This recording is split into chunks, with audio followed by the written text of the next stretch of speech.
Hello, everybody.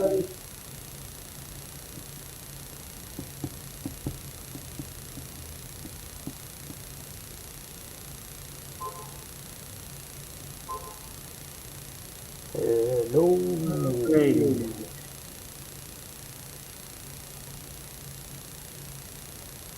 Well, welcome to the mic stand, everybody. Today is Sunday, May 31st, um, 2026. And I can definitely hear the echo on your end there, Apex. I don't know what's going on. I might have to turn the mic off. You're gonna hear some echoing. I'm sorry. I can't help it. You know. It is what it is. Yeah, all right.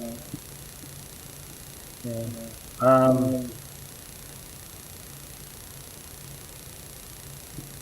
Yeah. Oh well. Well, did you want to? I'm sorry, Apex. That echo just too much. Okay, I'm sorry. I'll just go. All right. Have a good show. Yeah, thanks. You All can right. still watch, but echo's just too much.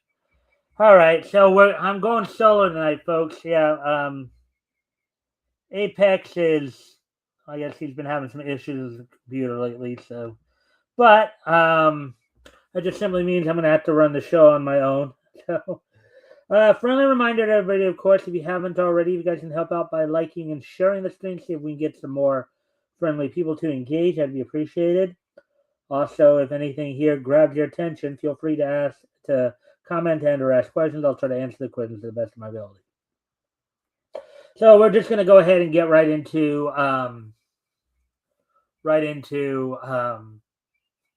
things tonight. So tonight we're going to be going over comics that went on sale in September of 1940 from Marvel Comics. Known back then as timely publications. So we're going to be, of course, we're going to be reading out of the Human Torch. Well, technically, I guess, okay, so it's technically the first issue, but it's in the Indicia as number 2. Kind of a continuation of the numbering from Red Raven number 1. And we'll also be reading from Marvel Mystery Comics number 13. We're going to be introducing you guys to a couple of characters tonight. First off, Toro, the Flaming Kid, who is basically a sidekick of the android of Jim Hammond, and then we're also going to talk about the original Vision, Arkham. I think that's how you might have. I'll have to look that up again, but we'll be reading three features tonight.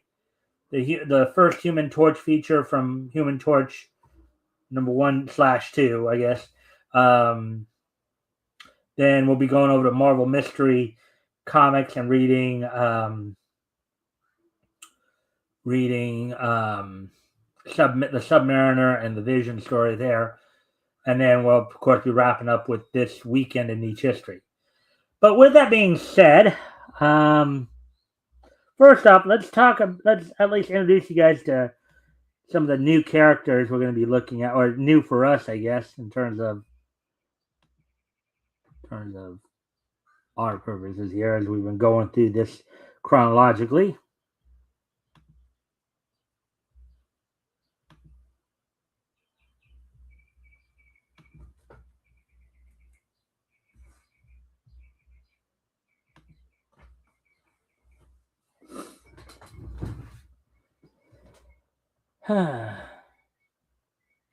Anyways, all right. So the first person we're going to talk about, that we're going to introduce you guys to, is Tora, the Flaming Kid, real name Thomas Hewitt. Now, of course, I'm not going to read too much of his history and all that. Just as basically, we'll look at a lot of his basic information here. and then get into like his powers and attributes and all that. So let's see, gallery, name Thomas Raymond, current alias Toro. The aliases, code names include Human Torch, nicknames Tom, other aliases, Flame Kid, Flaming Kid, Toro the Fire Eating Boy. Affiliations and relationships here include, of course, Invaders, formerly along with the Young Allies, Kid Commandos, All Winter Squad, Legion of the Unliving, Star Circus, partner of the original Human Torch, Jim Hammond. Parents, so yeah. So I think for our purposes, though, as we always do, let's just go straight to the attributes section here. Attributes, notes, and trivia. Because since we'll be reading of course, the Human Torch today, we'll get into like the origin and his background and all that. So we'll just hit up So in terms of the power numbers here, in terms of the power grid, intelligence 2, strength 2, speed 3, durability 2. I guess these are out of 5. So energy projection 5, and then fighting skills 4. So attributes, powers of Toro the Flaming Kid, Thomas Raymond. Chemical transformation. It was initially believed that he had the power to generate and control fire, but it was revealed later this was due to his latest inhuman gene being activated, and when Toro first saw the Human Torch, he subconsciously duplicated the ability to engulf himself in flames. After experiencing Terragenesis, I believe that might be the ability to modify Earth, I guess, or create Earth. It was revealed that actually he can subconsciously create chemical and elemental transformations in his body and the air next to him. Fire mimicry. So while using his ability for most of his life, Toro could control ambient heat energy and the physical ability to envelop his entire body or portions of his body with fiery plasma without harm to himself. Ordinarily, when a flame, Toro was enveloped by a low-intensity flame, a low-level plasma, reddish, approximately 780 degrees Fahrenheit. So, fire manipulation. Toro can create shapes composed of fire. Self-propelled flight. I think that's pretty self-explanatory. Immunity to fire and heat. That's pretty self-explanatory. Decelerated aging, meaning that he doesn't age quite as fast as most people. Accelerated healing factor. Weaknesses.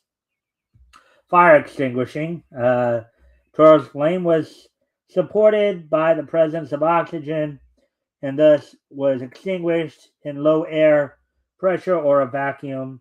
Toro's flame could be extinguished by smothering materials such as water, sand, firefighting foam, and heat-resistant blankets, unless his flames was at such intensity that it immediately vaporized such materials on contact. All right, so notes. There's some notes about Toro the Flaming Kid.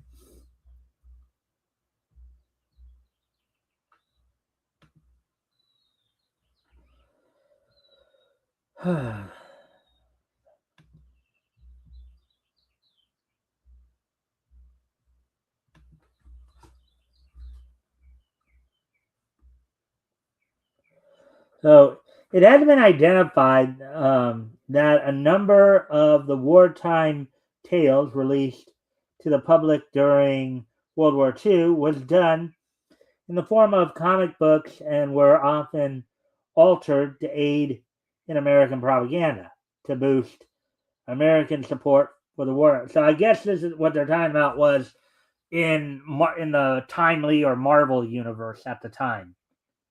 In other words, it was kind of put on display in comic books. So, as such, many of Toro's wartime adventures, particularly those involving the young allies, may not be factual accounts, but rather sensationalized fictionalizations based on the events. How much is true and how much is fabrication has yet to be examined. So, what I think they're talking about there is within, again, the canon of Marvel Universe.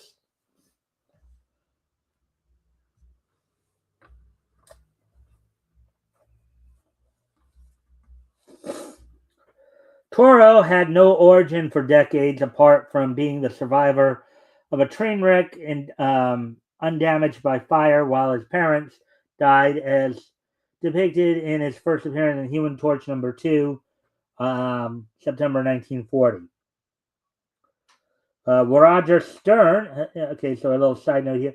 Roger Stern, while in parentheses here, while sure that others had their own explanations, on parentheses, wanted Toro and his parents to be, quote, secret emissaries of the Inhumans and out into the world on a inspection trip, unquote. Eventually becoming a Marvel writer, he couldn't go that way, as Roy Thomas made Toro a mutant in Invaders number 22, November 1977, considering, in parentheses there, considering it a reasonable enough origin, quote unquote, that eliminated for Stern the need for implementing the idea. So basically, Roger Stern wanted to give him an origin, but couldn't use his idea for an origin because somebody else actually beat him to it.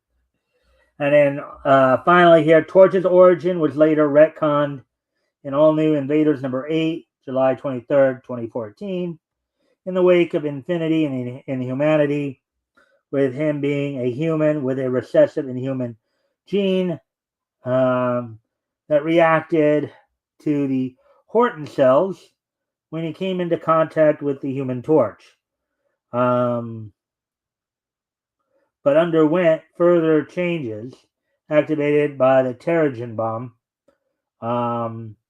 It remains unknown which of his parents, parentheses, if not both, were carrying inhuman lineage in their genetics. Trivia: in his original appearances, he was depicted as having blonde hair. He was born on May 6, 1924, as Toro's zodiac sign is Taurus. So May 6, 1924, so his first appearance was in September of 1940, so that would have made him about 16 years old at the time.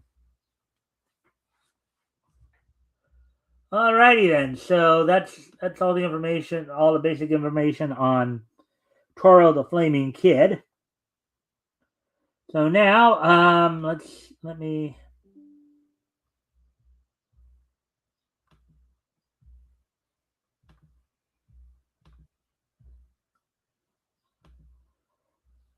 go and see. Now let's go and take a look at Vision here. Let's see if I can get his information up, of course. From his story, Enter the Vision.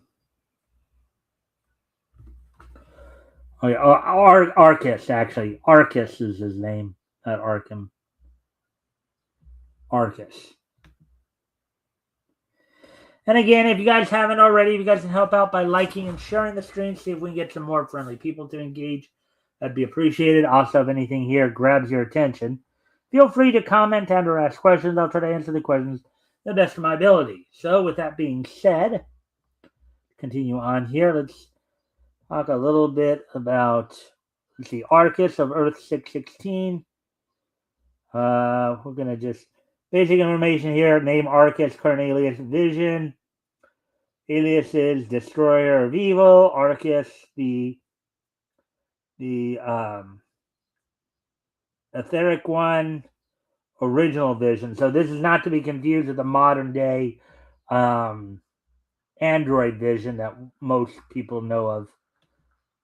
The one from some of the more incarnations.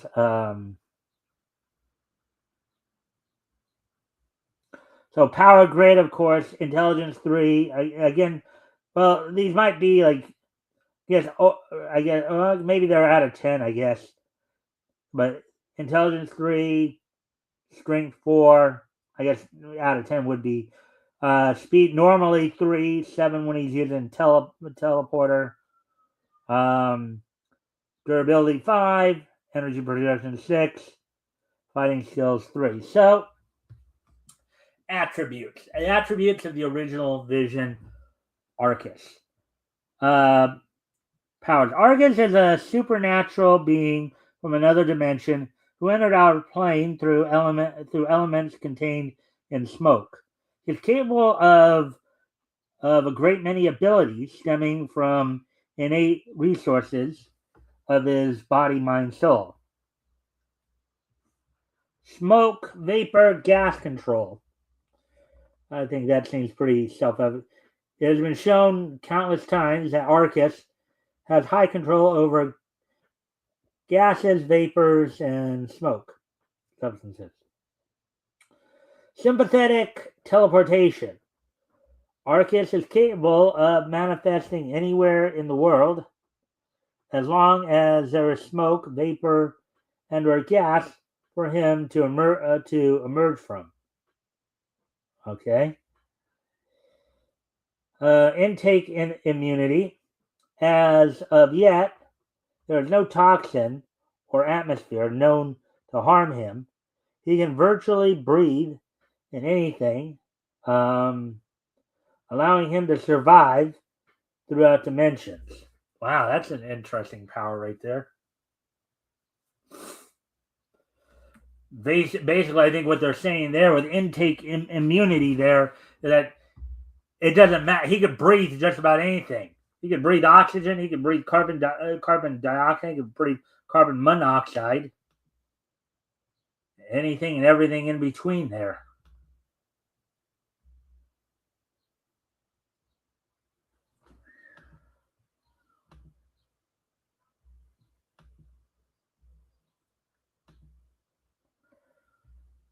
Alrighty then. Let's see. Continuing on here.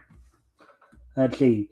Matter state manipulation can handle gaseous substances as if solid.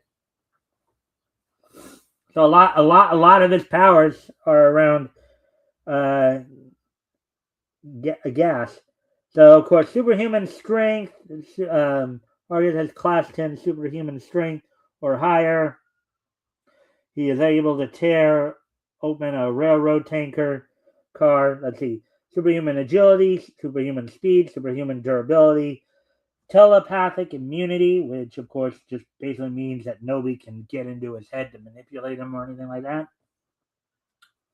Image projection, can project mental images, mind control, cold generation, the psychic ability to cool or instantly freeze things to death by slowing down molecular action. This is both a long and close range attack. Have been shown to work by touch or by blast. Immortality, pretty shape alteration, again, pretty. That's the astral mental form. Astral mental form. In his astral form, similar to Doctor Strange, he does not need to breathe, eat, drink, or sleep. Is unrestricted by physical laws, in parentheses, able to fly beyond Earth's atmosphere, defying gravity with ease. Is invisible, in parentheses there, though can be seen by any if he wished it so, on parentheses, intangible and incapable of being harmed, all but the most powerful and rigorous of mystic mental means. as physical laws are meaningless on the astral plane. So obviously, he'd be somebody who would be a good match for, let's say, somebody like Professor X or Jean Grey on the astral plane.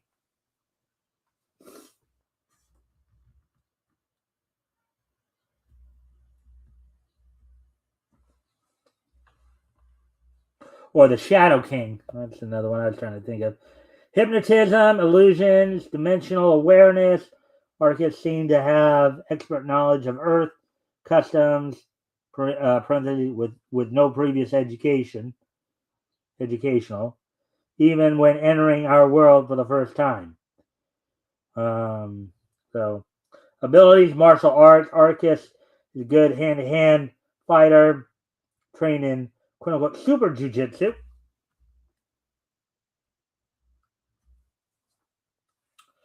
Weaknesses. Smoke vapor control and teleportation are not possible without said smoke, vapors, or gases. So basically, he's pretty much powerless unless there's already smoke, gas, or vapors in the vicinity. Interesting, Xavier.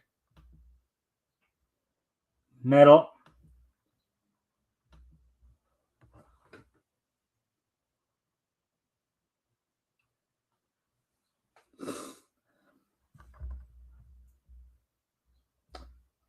Anyways. Hey, metal. Anyways. Transportation. Flight and teleportation through smoke clouds.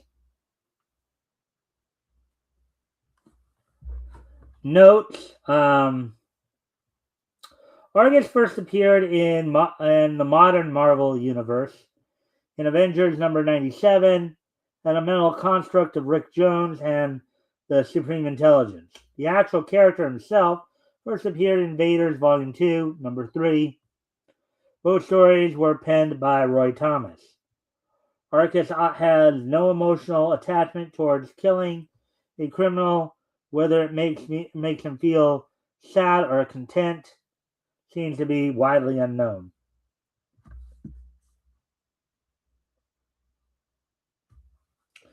Trivia. In the late 1960s, Avengers writer Roy Thomas wanted to have Arcus join the Avengers. Thomas editor Stan Lee insisted that the team's new member should be an android instead, for which Thomas created the Vision.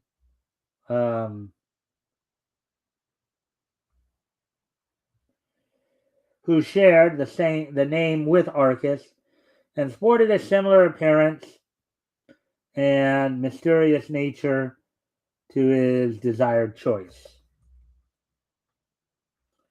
Alrighty then, so that's all in terms of the introductions, as it were, to the characters. And just in case you guys are wondering, Apex has been having some computer issues of late. Tonight, the echo on his mic was just so bad. I had to ask him to go. I didn't want to, but the echo was just too much. So in case you're wondering why Apex isn't here tonight, he's probably in the chat, so he's always welcome to chat with you guys if he's there. But anyways, with that being said, let's get ready to get in.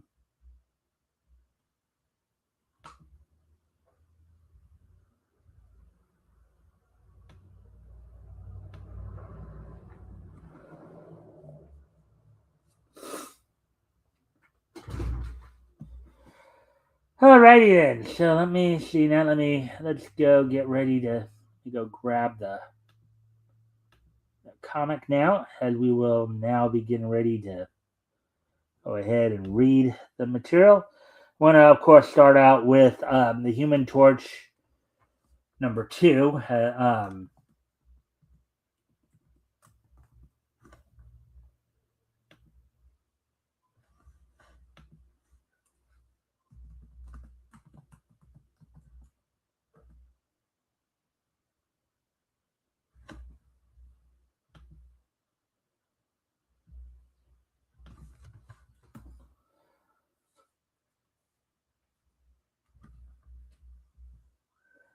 The numbering itself continued from Red Raven number 1 here. So here we go. All new features. The Human Torch. Start here.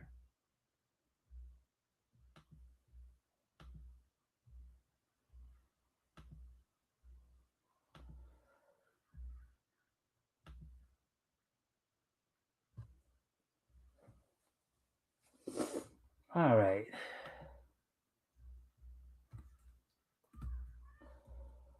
And the Marvel Comics special features, also the Submariner, 10 cents. Let's see. And the young man on the right there, of course, is I believe Toro the Flaming Kid.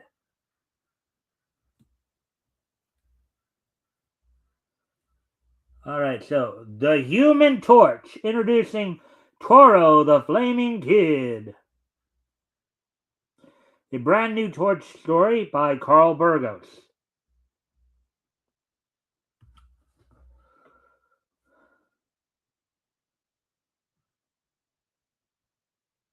Winging his way across the country with his flame on, the Torch is attracted by the gay-colored tents of a traveling circus below. Now, again, reminder, of course, to everybody, the term gay here, I think, had a completely different meaning than what we mean today. In this case, it means festive or happy, festive or happy, not to be confused with homosexuality. Just a reminder of that.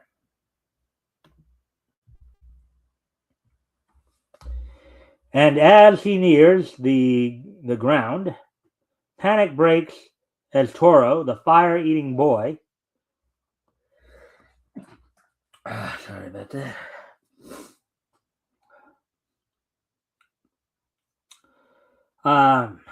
suddenly topples from his stand with his body ablaze.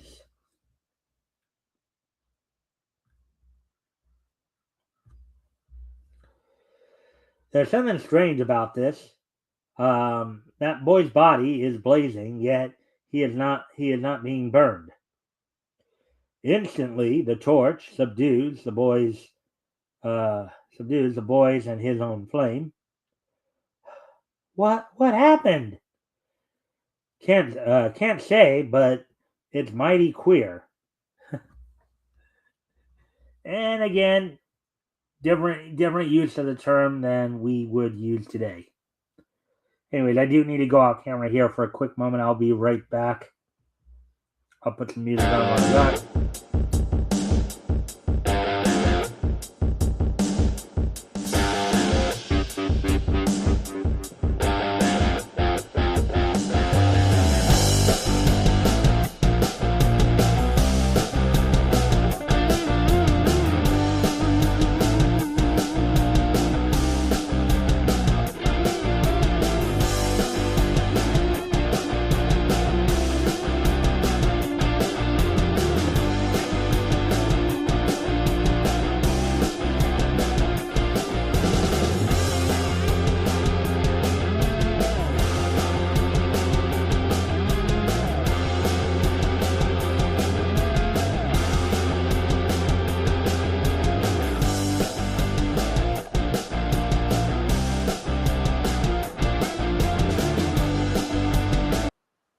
All right, I'm back. Sorry about all that, but anyways,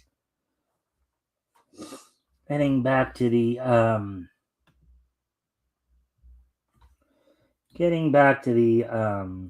story here. Yeah, right. In the middle of my act, boom! I go up in flame. Say, I know you. You're the Human Torch. Right, but that flame of yours puzzles me. Looks like I found a miniature Human Torch.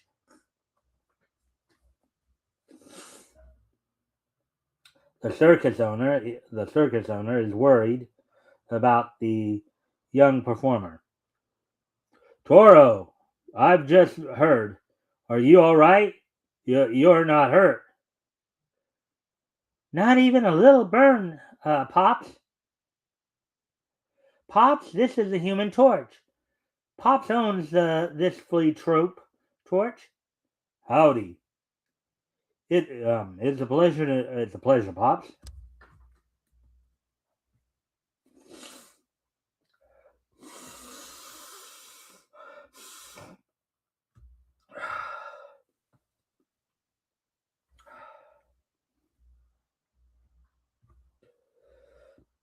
Toro, do you think you can turn your flame on and off at will?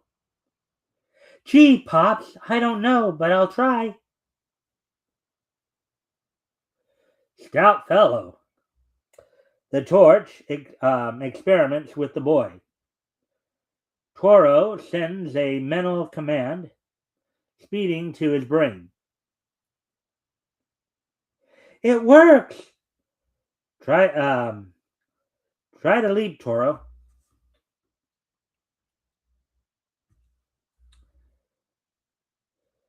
Here goes, Torch. Whoa, I'm falling! I've got you. Ha! You're like a newborn colt with wobbly legs, but you'll learn. Toro and the torch subdue their flames. Toro, henceforth you shall be known as Toro the Flame Kid. There'll be a fortune in it for all of us. Samson! Bah! Bah! You always dream big, but always pay off with little monies. Where is the bonus you promised me? Bonus?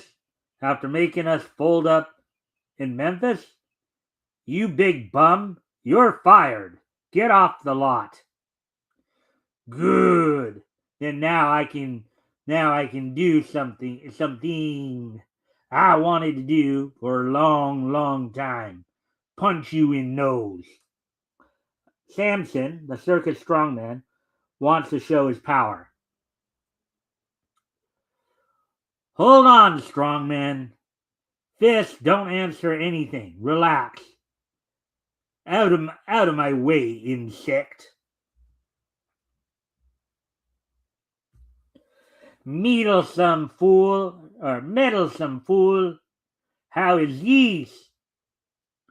Dazed and hurt by Samson's savage blow, the torch turns on its flame as a protective measure. What the ouch? Surprised? Surprised and hurt? Huh?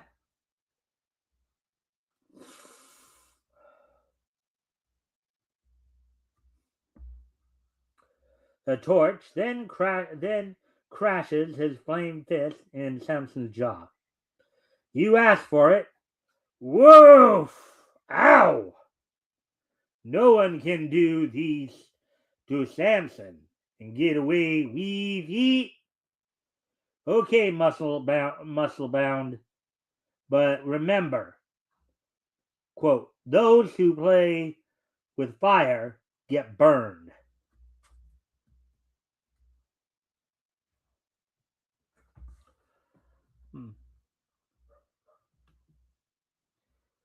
Yeah, I need to go off camera here one more time. I'll be right back here.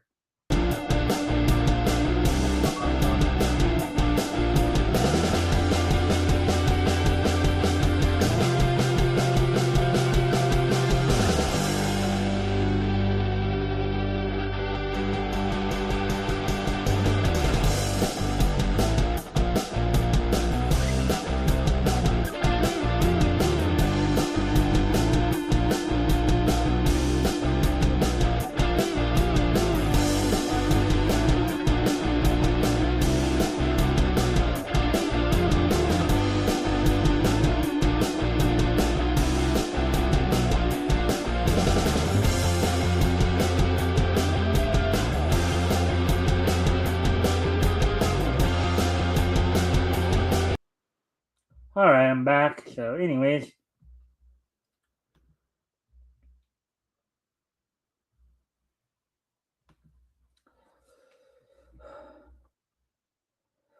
Growling like a madman, Samson leaps at the torch and grasps him in a bear hug. Ow! Hot, eh?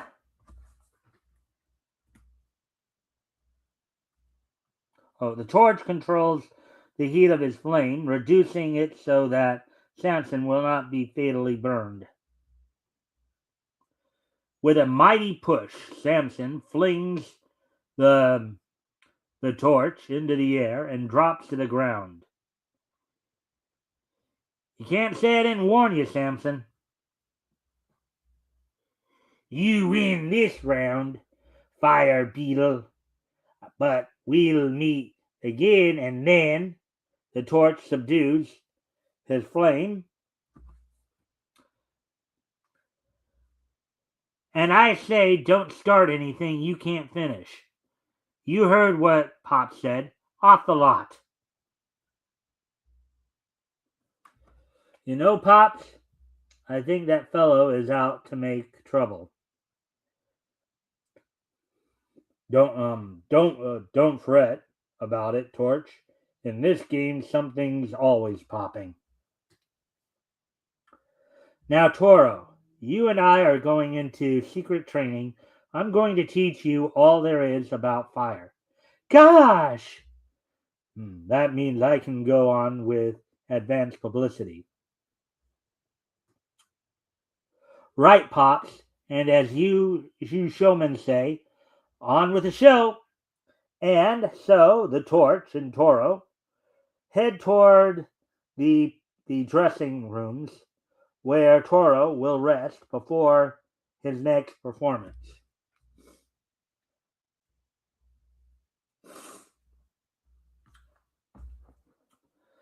Well, Toro, tell us how you came to be here in the circus. Sure, Torch.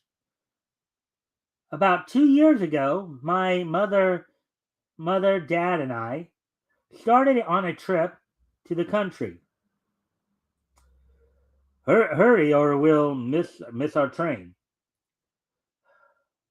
Mother, may I go to the platform on the last car? All right, son, but be careful.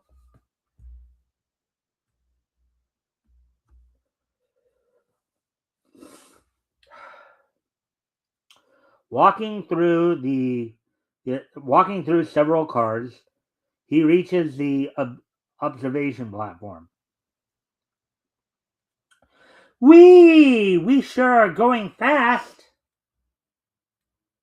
The train roars around a curve. Suddenly, good Lord, look, we're gonna... Help! Crash!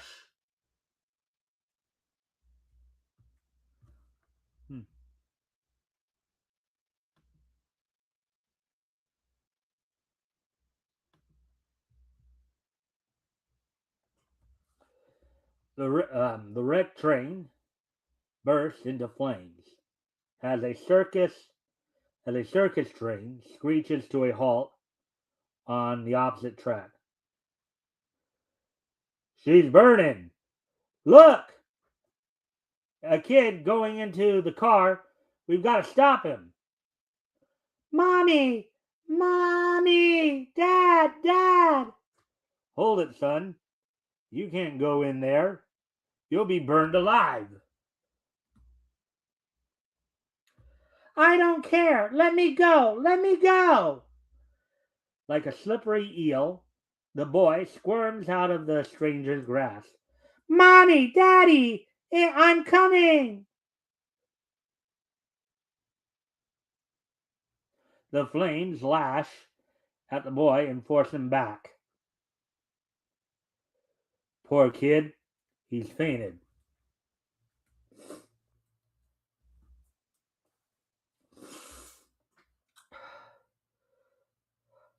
Poor child. If we could only do something for him. Maybe we can. Look. What is it, Tom?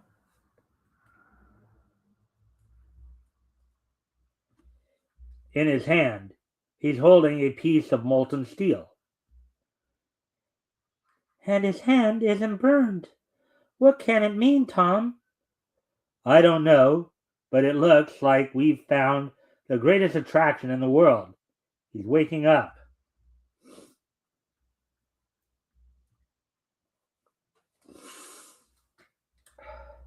What happened? Where's Mommy? Daddy? Oh, I remember the fire. Yes, you ran right into it. Weren't you afraid? Gee, no. Fire never hurt me. I used to pull baked potatoes out of the fire for the gang. Incredible. Have you any relatives we can get in touch with? None that I know of. Perhaps we could adopt him. Sure, and feature him in our fire eating act.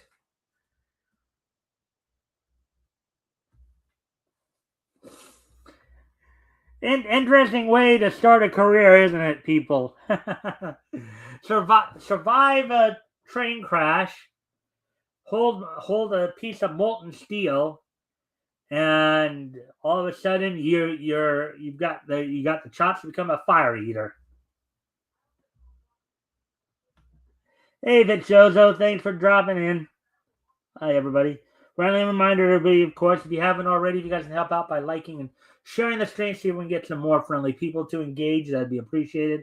Also, if anything here grabs your attention, feel free to comment and or ask questions. I'll try to answer the questions to the best of my ability.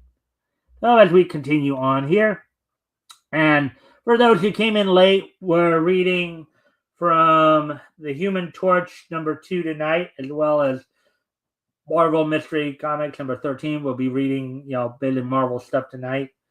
Introducing you, Toro the Flaming Kid and the original Vision Arcus, not to be confused with the android. But, anyways.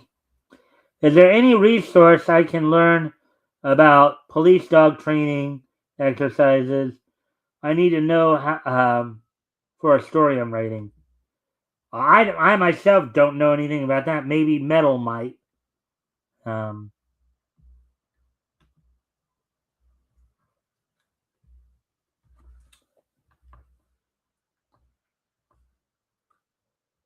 about it, son? We're the main attraction in Pop's traveling circus. Sounds all right to me. We'll make you happy. Ever since that day, I've been with Pop's circus. He's the one who gave me the name Toro. I know he's 16, but I'm still having a little slightly higher pitch, but that's okay. Quite a tragic story, but don't worry, you've got a bright future. And I need to go off camera here again for a moment. I'll be right back as soon as I'm going to put some music on. I'm partway through the not so short story. All right, so anyways, I'm going to go off camera here for a moment.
right, I'm back. Anyways, let's get back to the story here. 1 week later in the box office. Wow, what a day, Torch. A complete sellout, not a seat left in the house. What's that noise, Pop? Oh, that means Toro is about to go into his new role as the Flame Kid. Let's watch it. Oh. The ballyhoo begins as the new sensation is announced.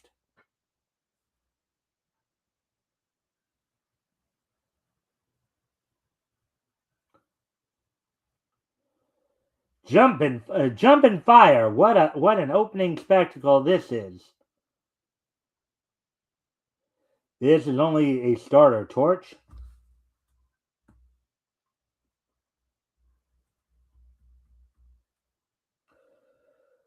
Toro is coming! Toro is here! Enter Toro, seated in midair. Well, I'll do you. I'll do. I'll. Do you see what I see? Yep. That added the finishing touch to Toro's training. Enter Toro, seated in midair over a soft cushioned clown, carrying conveyance.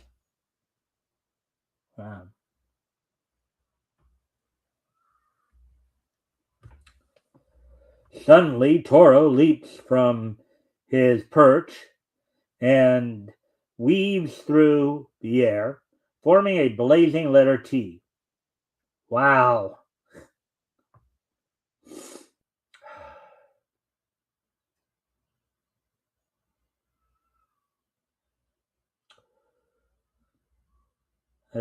The cue for the show to start.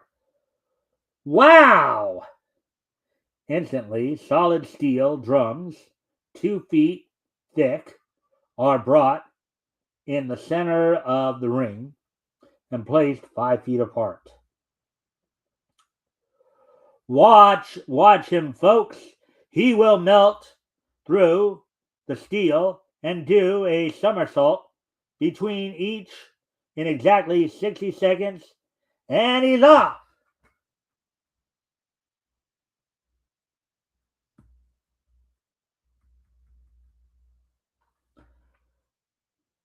$40, $50, $60, he made it. Now, Ringmaster, bring in the animals. As you command, O Flame Kid. Several small cases holding a cargo of wild beasts are brought in and placed in a circle at Toro's order.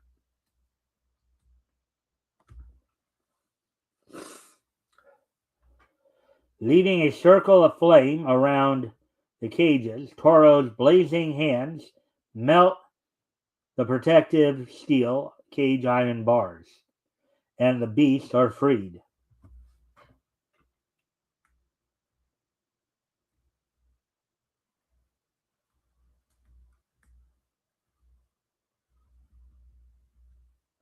Suddenly, firemen enter the tent and open the hoses on the blazing ring of fire.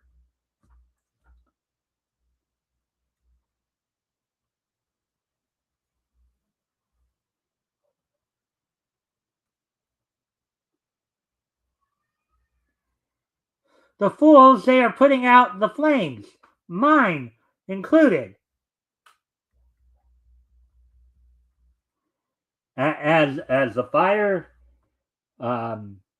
hisses out, the beasts become bold and move swiftly to attack the crowd. My flame won't work. Yeah, that lion is after me.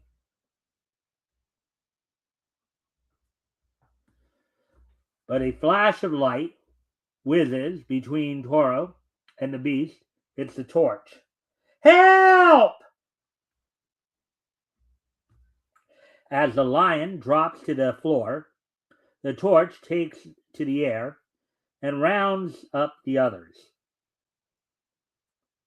By spreading a second circle of fire around the arena, as Toro's skin dries, his flame brings the beast under control. Yeah, you have to wonder why the firemen came in. I have a sneaking suspicion maybe Samson did a fire alarm kind of thing. That's what I suspect. I guess we'll know soon enough as we get into more of the story here. The torch then subdues his flame. Fools! Fools! You almost caused a riot in the audience. We didn't know it was an act. Someone reported a fire here.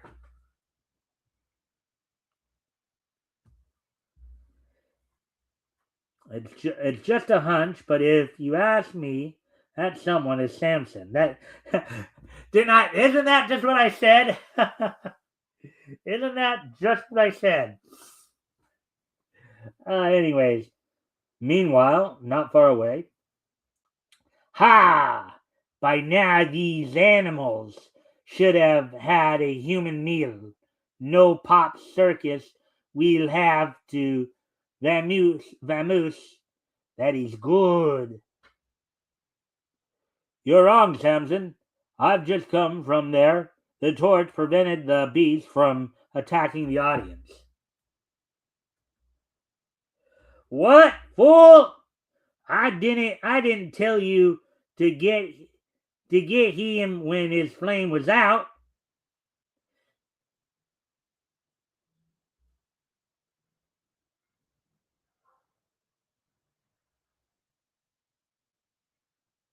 Everything happened too fast. I didn't get a chance.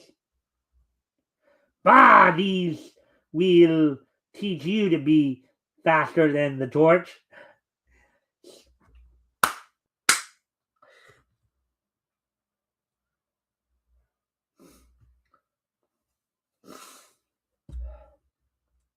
Caramba! I have great idea. This time I'll succeed in getting Firebug. Samson keeps his mission a secret as he and his pals start out.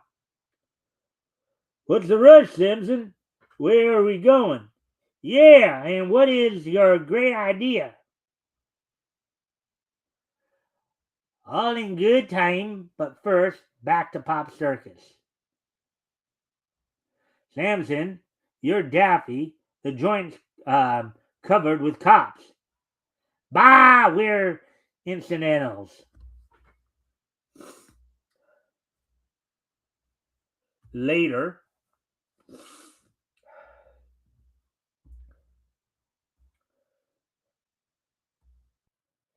you can see the circus from here. You can see the circus from here. Good, then stop the car. We walk from here on. Silently and swiftly, Samson and his men move past the police and make for a tent. Sure, it's quiet tonight, Tom.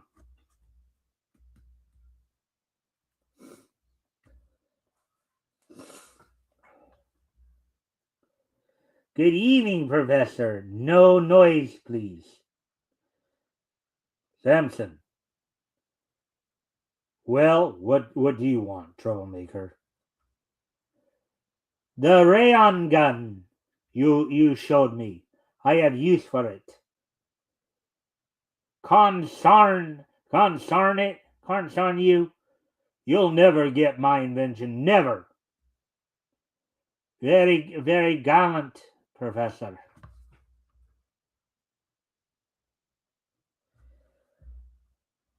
But I must have it. Pleasant dreams.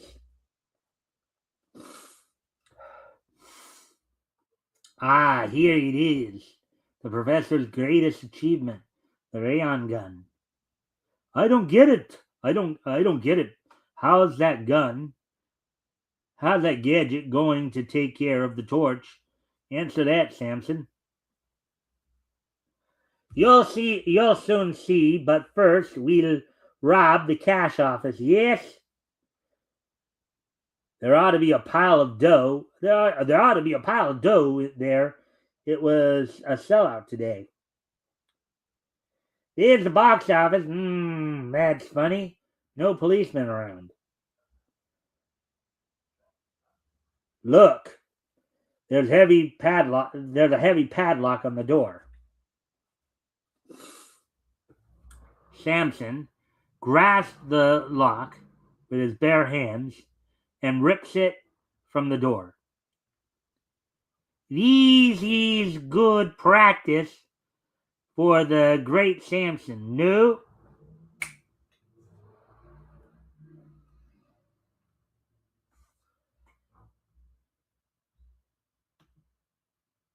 Hey, Surrey. Thanks for popping in. Well, thank you. Got it done yesterday. As we're about to hit June, starting tomorrow, of course, we're about to hit summer. It was time.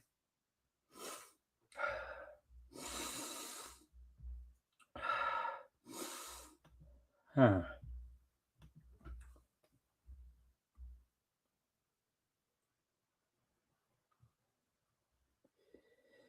It sure is dark in here.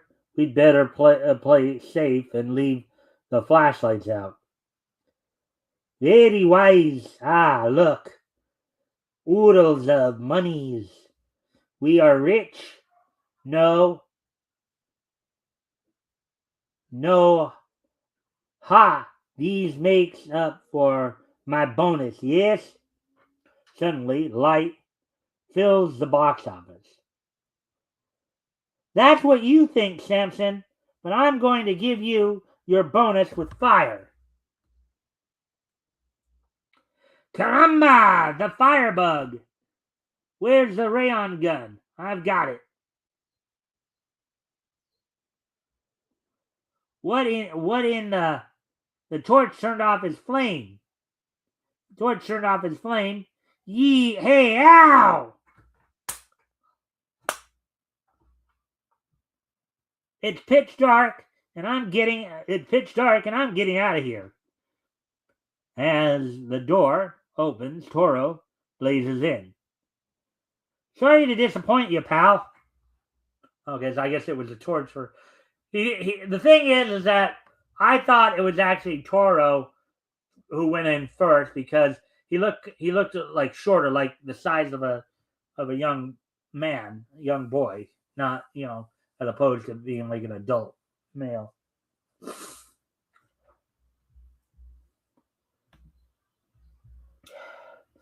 I need to go off camera here for another quick moment. I'll be right back, but I'll put some music on for you guys while I'm gone.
All right. Anyways, looks like my nose just been acting up a bit more tonight. So, anyways,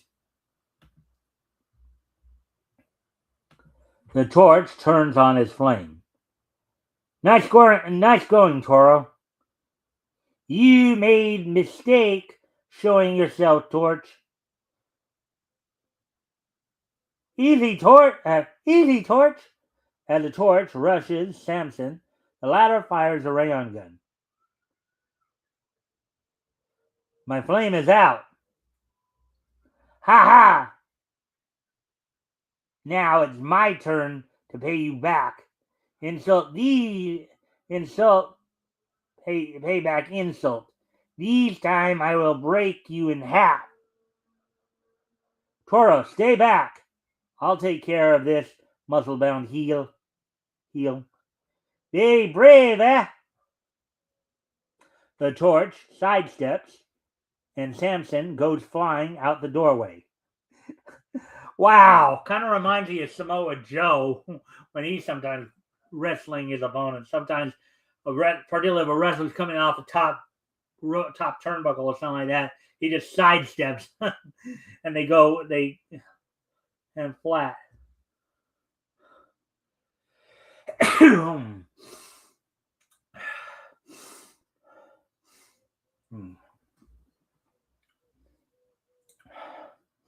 The Torch tries desperately to turn on his flame, but his efforts are in vain. Okay, Samson, looks like a hand-to-hand battle from now on.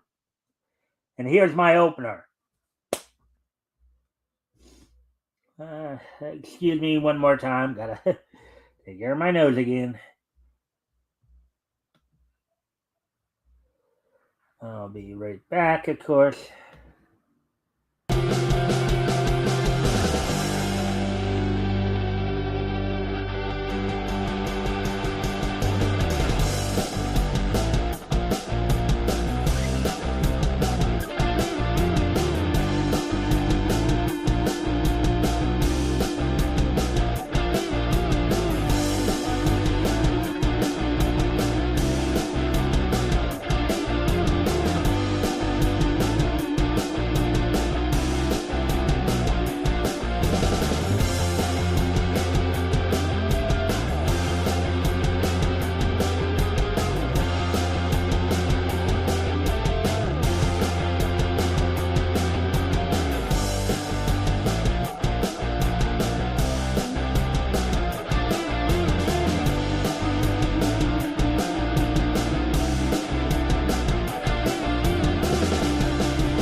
All right, anyways, back to the story here.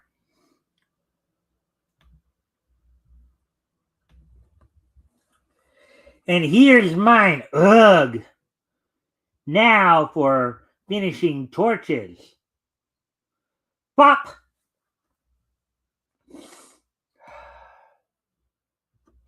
But Samson's superior strength brings him bearing down on the Torch again. Kick me in the stomach, will you?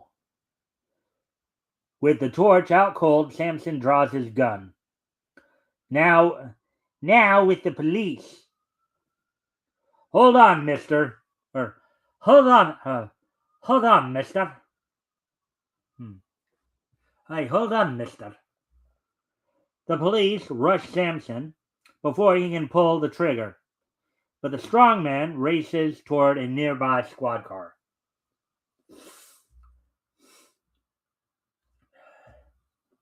Suddenly, Toro, with his flame on, wings in front of Samson, cutting off his escape. What in? Neat work, Toro. Start closing on him. He's trapped.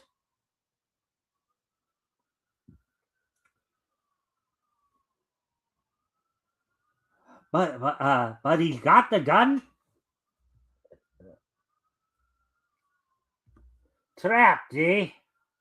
Well, not for long, I'll show them. Samson tries a break. He's rushing us. He's rushing us. But Toro, behind Samson, sends a sizzling ball of fire whistling past his head. Whoa! Caramba! What's these?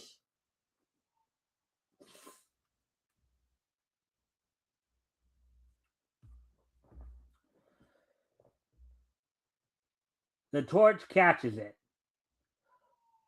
Right! Huh? And now for a little ball game. Hey, Toro? We're off!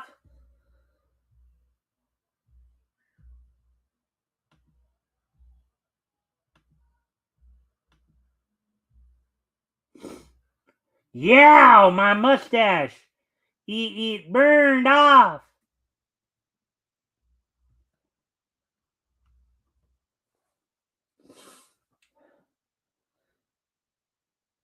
That was only a sample, strongman. Now for some real sport. No, wait! Don't! But Samson's two henchmen, recovering from the torches and Toro's blows, escape unnoticed. So you're scared. Well, the state pen will be your new home from now on. Take him, officer.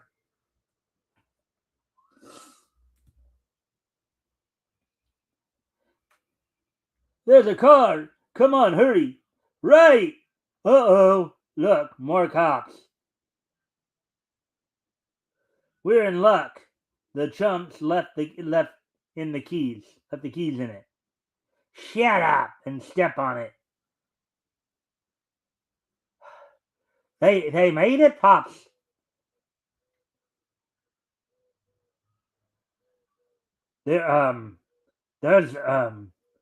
There's a torch. You got Samson.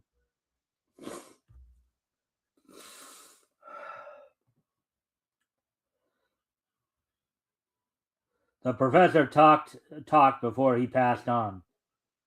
Samson, you'll burn for that. Too bad his pals got away. What?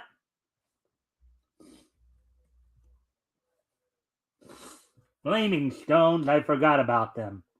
If only my flame could start. Maybe. Try again, Torch. Maybe the rayon effect wore off. It worked. Come on, Toro. We'll get those rats. Torch! I almost forgot. Those men are in Prowl Car 51. Good luck to you both. Thanks. Later. Look, Toro. Car 51. What are we waiting for, Torch? Let's go. I gotta go off camera again. I'll be right back. I'll put some music on for you. Good show. Good show, Mike. Well, thank you for that,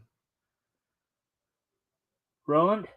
Thanks for popping in. If you haven't already, if you can help out by liking and sharing the stream, see if we can get some more friendly people to engage, I'd be appreciated. Also, anything here grabs your attention, feel free to comment and or ask questions. I'll try to answer the questions best of my ability. Anyways, do need a Car 51. Where are you? Yeah, the old TV show, right? Way back when. Just liked. Well, thank you for that, my friend. Anyways, I need to go off camera here for a moment. I will be right back.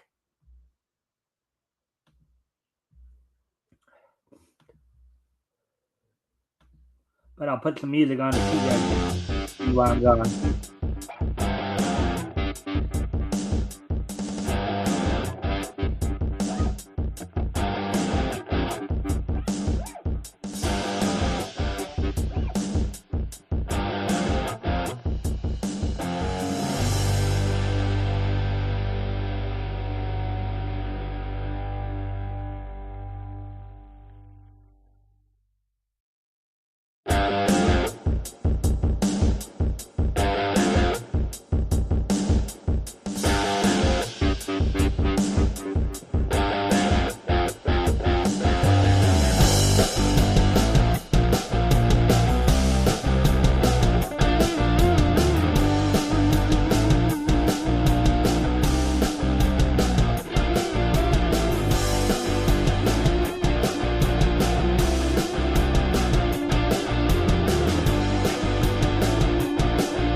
All right, I'm back. Sorry about all that.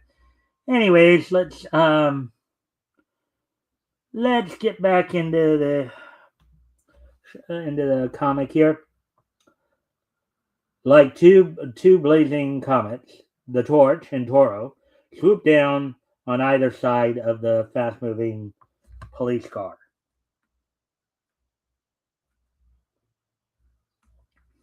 And crash their flaming bodies into the getaway car. Huh? Huh? Inside the car, they're melting our motor. Watch out! Watch out! We're gonna crash. As the car crashes into the boulder, the Torch and Toro leap to safety. Look! Look! Look! The Torch and Toro are coming back. Get your rod. We ain't gonna give up.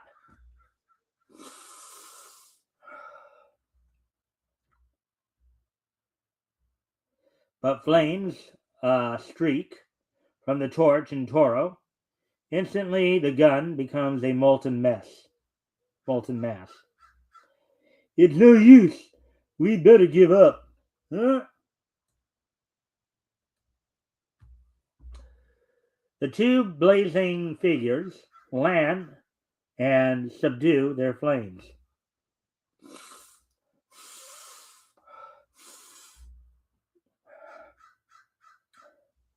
The yellow rats, once their guns are gone, they easily give up.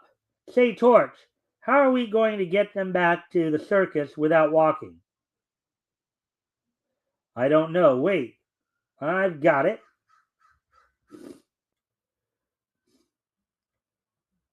Ha, we're in luck. Oh, wait. The Torch moves to the wrecked car and opens the tank. Ha, we're in luck.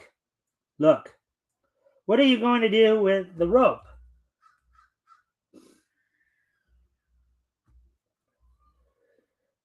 Tie these dogs up like this. Start your flame, Toro, except your arm. And grab the other end of this rope. I get it, Torch. Excuse me again. Sorry, guys. My nose is just acting up tonight.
All right, anyways, let's get on with the story here.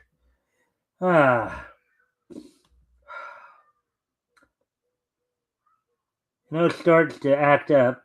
That means an angel got their way. I guess that's one way of looking at it.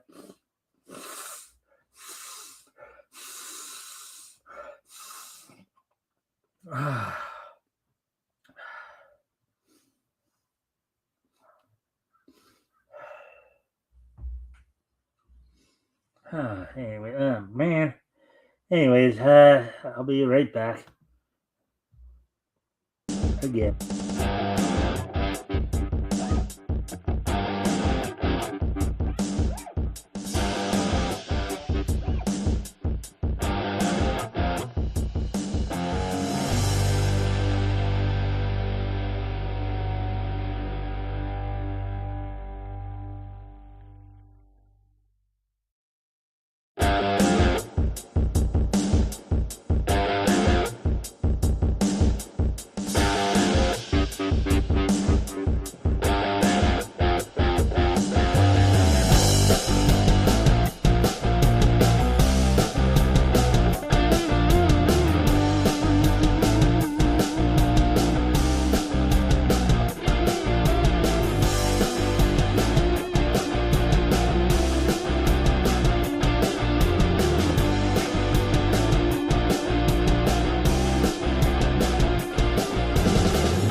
All right. Anyways, do you need help reading I Can Fly on in? Send a link. I just let's see. Only problem is, Roland, I don't. I usually will send my links to people on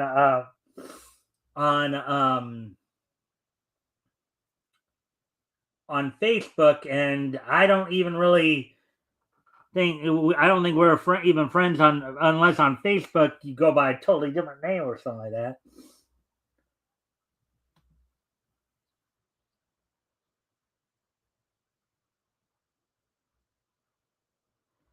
Hmm. It's okay, laugh out loud.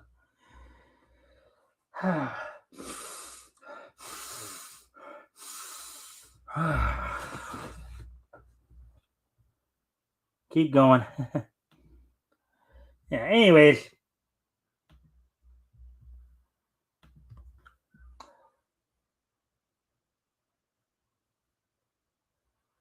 All right.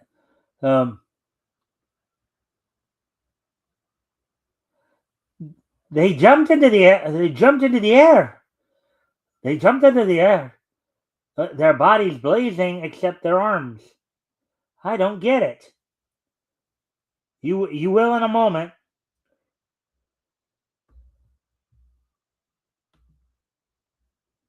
Yow! We're going up. They're dragging us through space. Later, the small group lands on the circus lot. Ha! The law of gravity took care of them. Plop! Nasty spill, but they deserved it. And that, Pops, ends any future trouble in your circus. Yes, Torch, and it also marks the beginning of the greatest show on Earth with Toro, the Flame Kid. Well, kids, that's the story of Toro. If you like Toro and want to see more of him, why not write to me if you don't just say so.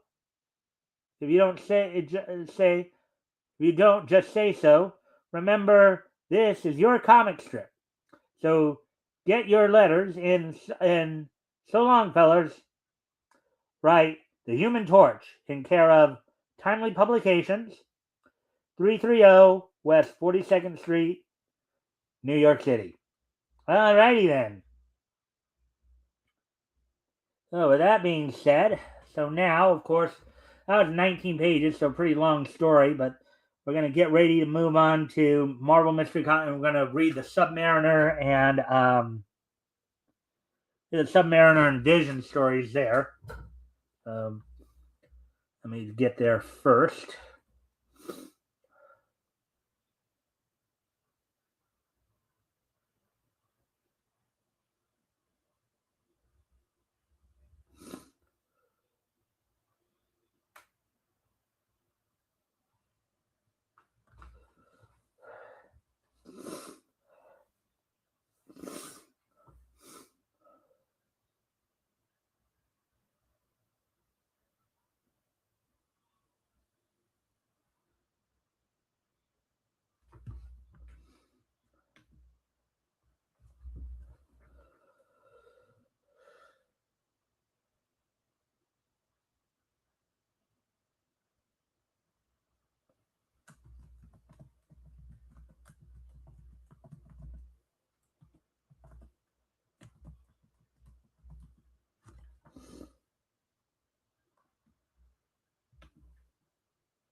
All right, so get to that. I'm going to go off camera here one more time here. Hopefully try to get this. My nose under control here. And I'll be right back.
All right, so as I said, we're going to try to get through the Submariner and Vision story here, the original Vision.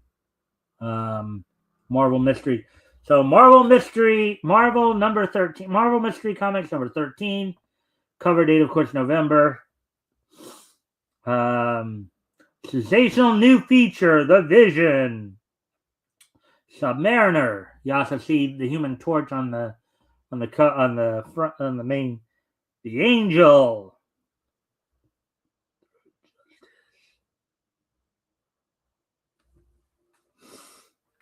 Here's another Human Torch story.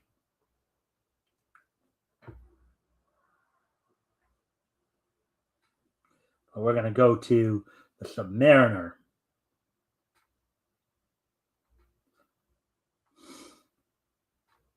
All right, so here we go.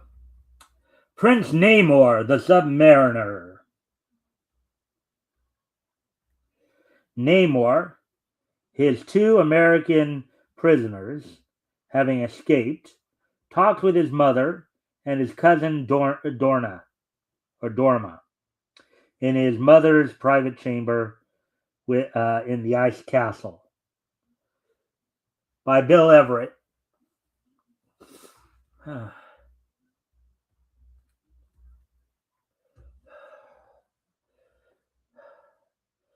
Look, Namor, the Americans are gone, and there's not much you can do about it now.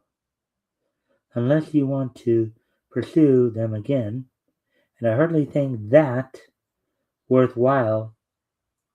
What are you going to do now? I don't know, Mother. There's not much here for me. I'm restless and feel that I should do something.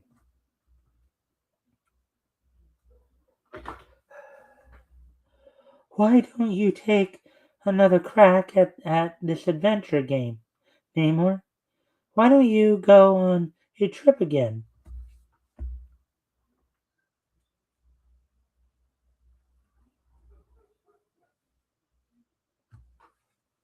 Maybe I should. Maybe you're right, Dorma. This present war should be a good field. Yes, I'll go, but I want you to accompany me. We'll make this trip together. All right, Namor. I'm game. Where will we go first? We might as well head for Europe. That's where the trouble all started. A good idea, but this time we'll be prepared for anything. Let's go over to the storehouse and pick up some equipment.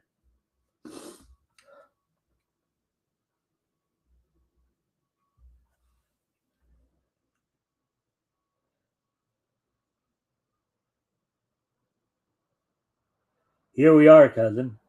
I think Toro, the tailor, will have something ready for us. Greetings, Prince. Good work, Toro. The new uniforms have been completed. Then? Yes, master. Everything is in readiness.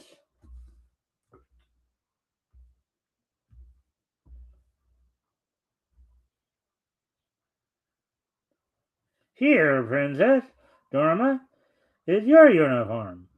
It is middle cloth, pliable, but the stoutest armor. Try it on. Thank you, Toro. I shall go into the anteroom. The ante. I wonder if that's their word for dressing room.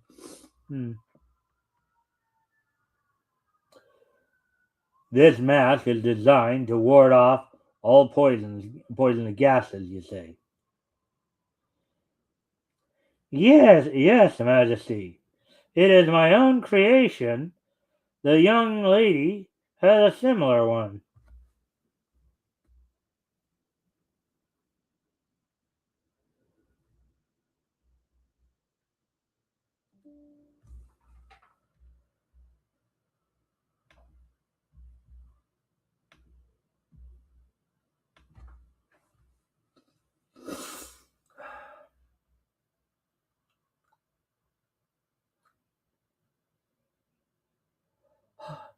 All set, Namor. Here I am. How do I look? Colossal, sweetheart. Like a lunatic's nightmare. Oh, man. Not a very flattering compliment. But it's practical. Yeah, I don't know if let's see how she responds because I think definitely she's not going to be too happy with that particular comment. But I guess we'll have to wait and see.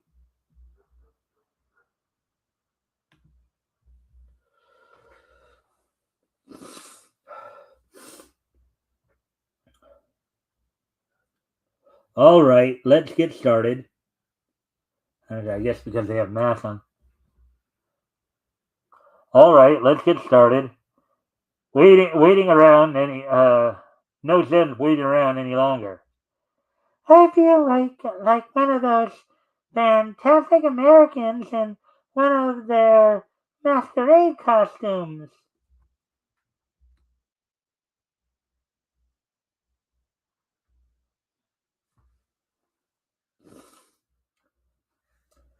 Without further ado, Namor and Dorma leave the ice castle and strike out into the subsea, heading for trouble.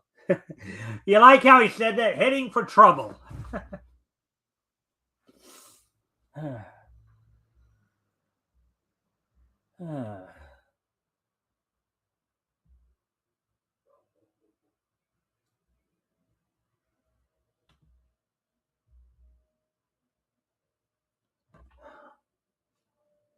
Namor, while you were on your last trip, Dr. Red operated on me, and now, like you, I can stay out of water indefinitely. Maybe, maybe that will be of some help to us, huh? Sure will, Dorma. Good thing you thought of it.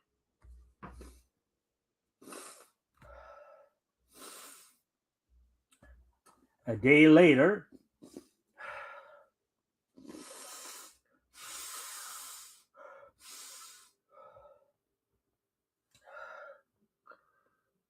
we've traveled pretty far, cousin. Let's see what's on the surface. An island, Namor. What do you suppose is the name of it? I don't have any idea, Dorma, but it looks peaceful enough. A good place to take a rest. Let's go ashore.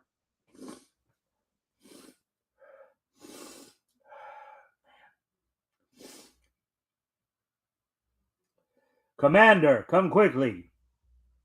Oh.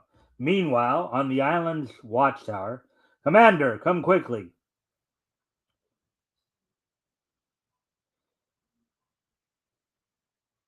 If this were 1,000 years ago, I'd say they were sea serpents.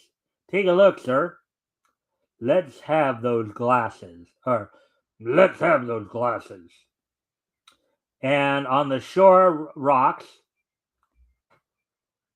these people will probably give us food and shelter for a night. Not necessarily.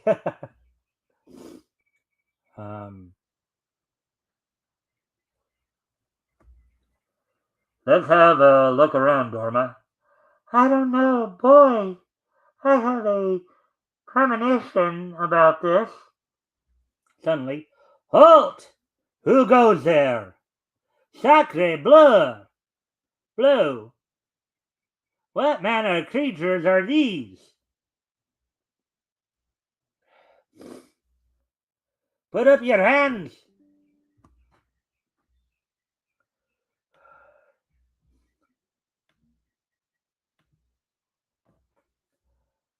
Don't get excited, my friend. We will give you no trouble. My cousin and I are just passing through. Oh, so you are human. Those masks had me fooled for a moment. Not altogether human, my dear simpleton.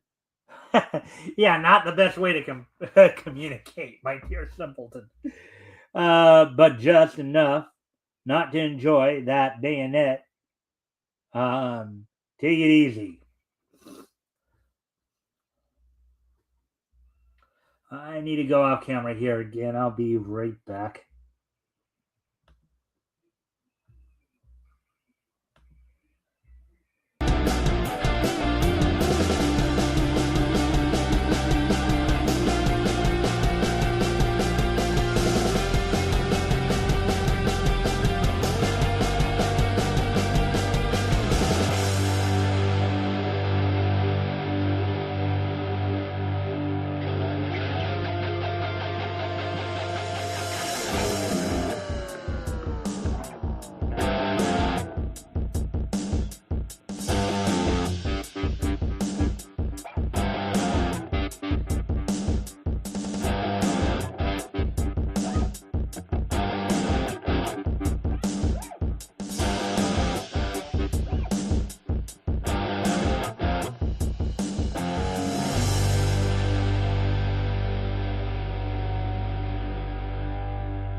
All right, anyways, continuing on here with the story.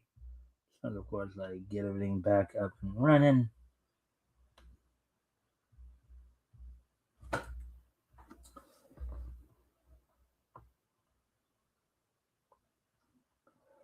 Why don't you break him into little pieces, Namor?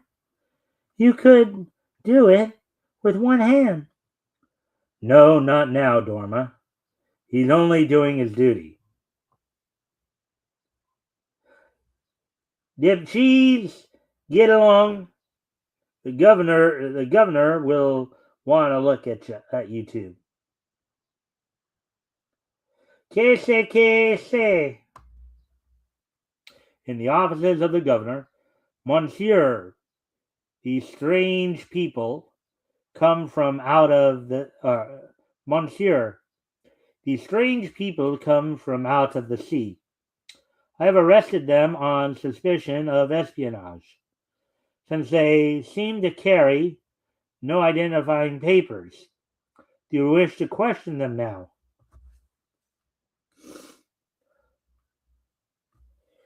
Yes, Lieutenant, I do. Who are you and what? But wait, I know. You are the infamous Submariner. I recognize you from pictures in the American newspapers.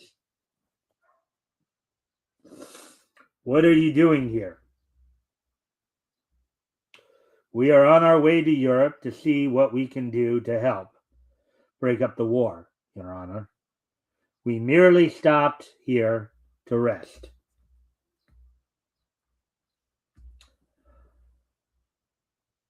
I have read much about you, both good and bad, and if you will promise to leave the island immediately, I think I can safely release you from arrest. Go now. Well, let's grab a bite and be on our way, Dorma. There's not much we can do here anyway.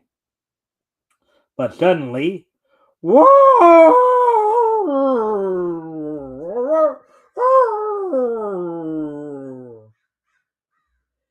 Air raid! Take cover! To the anti-aircraft batteries!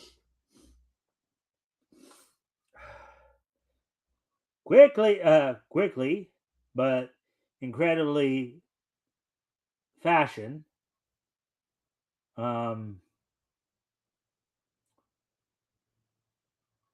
Quickly, but in orderly fashion, the citizens file into the bomb-proof shelters.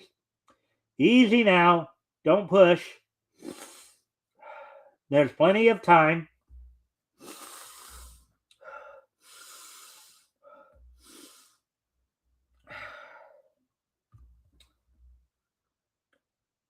The men of the small but powerful island now rush to their stations to prepare the anti-aircraft guns for action.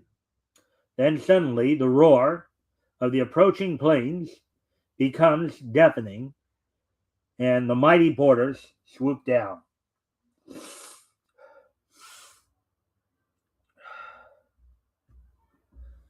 Unloading their cargoes of death. Boom! The land force opens fire. Wham! Crack! Then the great birds of prey swoop lower, dive bombers strafing the unprotected infantry with a hail of machine gun bullets. Suddenly, they climb again, and the air is filled with parachutes.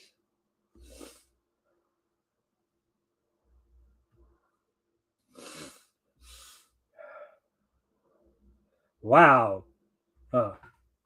Wow. This is bad. Come on, Dorma. Let's get to work.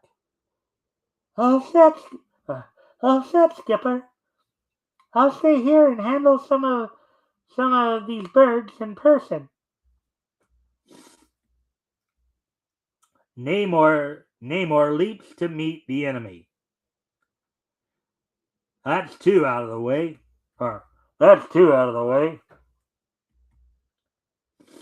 And on the ground, Dorma wades in. You lads are kind of dirty. You need a nice hot steam bath, my friends. As Dorma blasts a parachutist with her steam pistol, Namor darts to one of the bombers.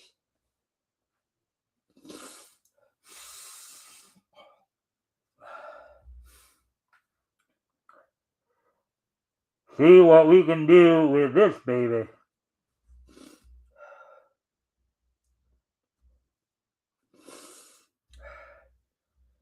Climbing to the cockpit, he smashes its glass turret.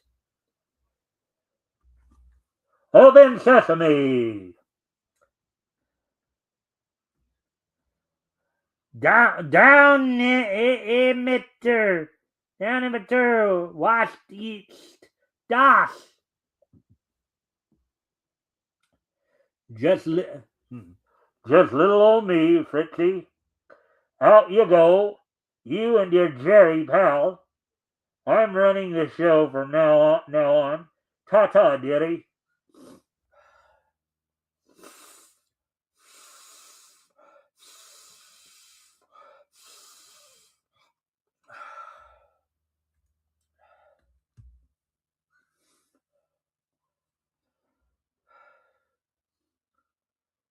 Gunning the throttle, he lights out after the other bombers, whittling them with machine gun fire. Instantly, two go down in flames. Excuse me one more time, folks. I'll be right back. Gonna put some music on while I'm gone for y'all.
Alrighty then, back to the story here.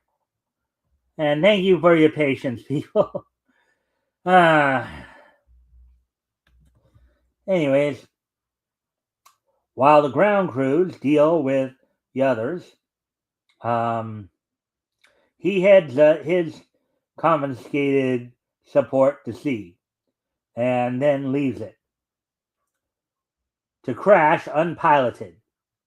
Namor returns to Dorma in time to see. Oh, no, you don't, chum.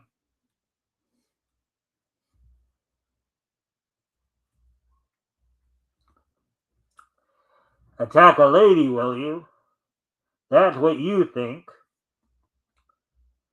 My gun's empty. And here's one for you, friend. Friend Adolf. Oh, more of you, eh? Himmel, dort Joseph wat he got. Quick, shoot him.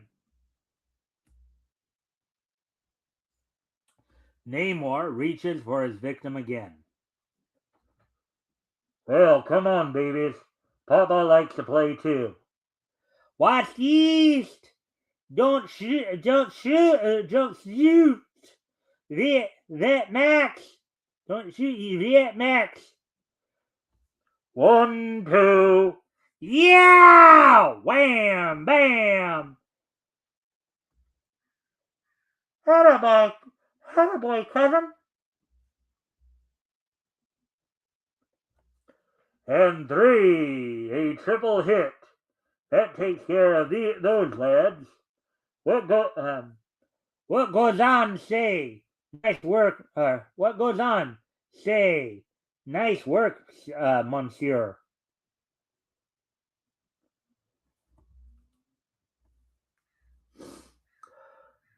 Well, that cleans up all that parachute troops, doesn't it, Lieutenant?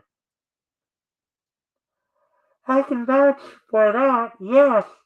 But wait, another plane, Namor. Mon Dieu! I thought we had dispersed them all. A bomber zooms in low over the burning town.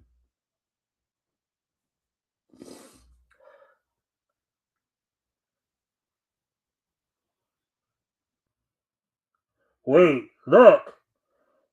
He's on fire. He's going to crash. On second thought, not if I can help it. I'd like to talk to some of these parachute soldiers while they're still alive.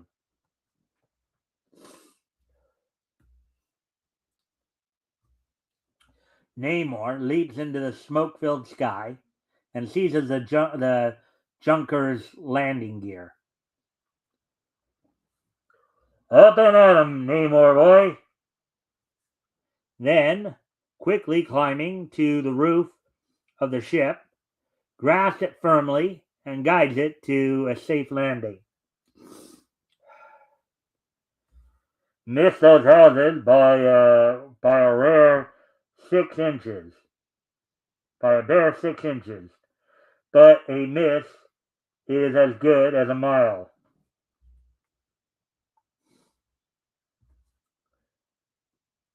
Before the invading troop can emerge, the bomber is surrounded by an island battalion, and the parachutists are prisoners of war. A clean haul, Francois. Thanks to that submariner freak. C'est bon. War, war, war. Everywhere. Don't these fools know anything else? Always killing each other, destroying civilization. Ah, what fools these mortals be. What adventures will enmesh the Submariner? Enmesh the Submariner. Next month, watch for Marvel Comics. Alrighty then.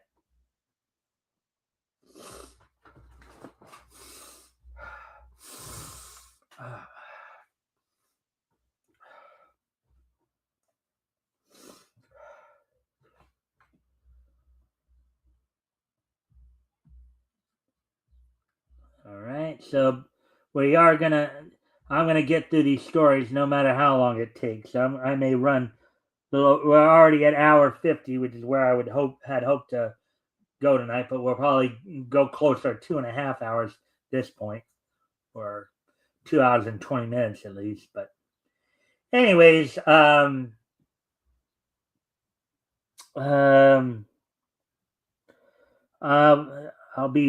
me just get down the vision here. This one is, of course, going to be the shortest of the 3 stories tonight. We'll get to him in a moment. That's what the original vision right there looked like. So, anyways, I'm going to go off camera here again here. I'll be right back. Hopefully I'll be able to get that cut out of these.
All right, so let's get to the other new character, at least in our little trip down comics history lane here. The Vision here. The Vision.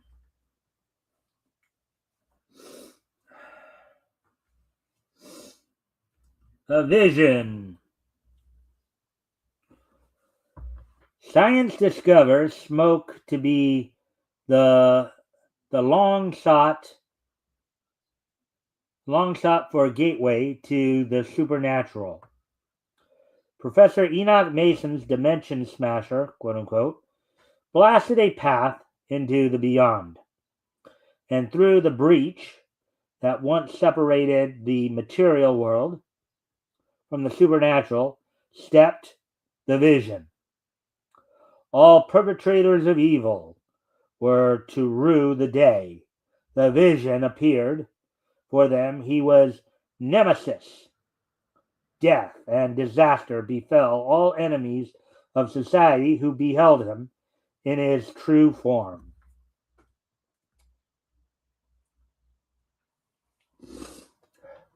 Though smoke has released the Vision from the supernatural world, it has also needed to release him from this world of ours.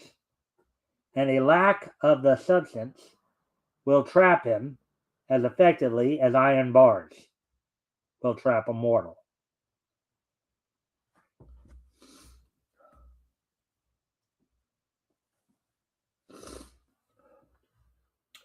Behind the infrared glass of an observation room in the laboratory of Dr. Enoch Mason, three of America's greatest minds listen cynically to Mason's speech.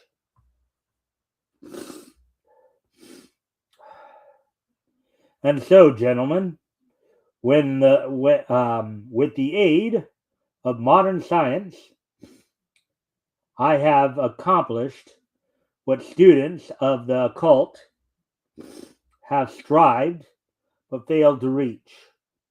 After 25 years of experimentation, I finally found the solution to the so-called beyond.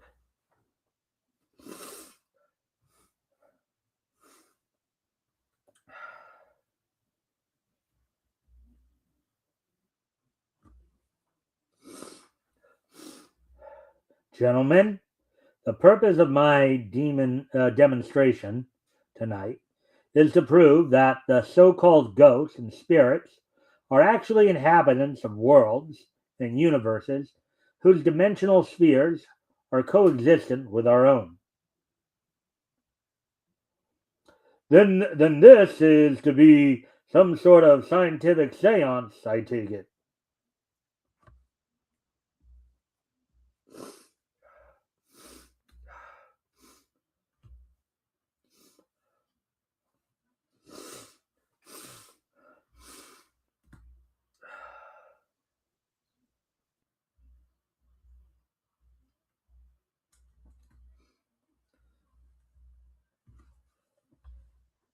Call it that if you wish, Markham.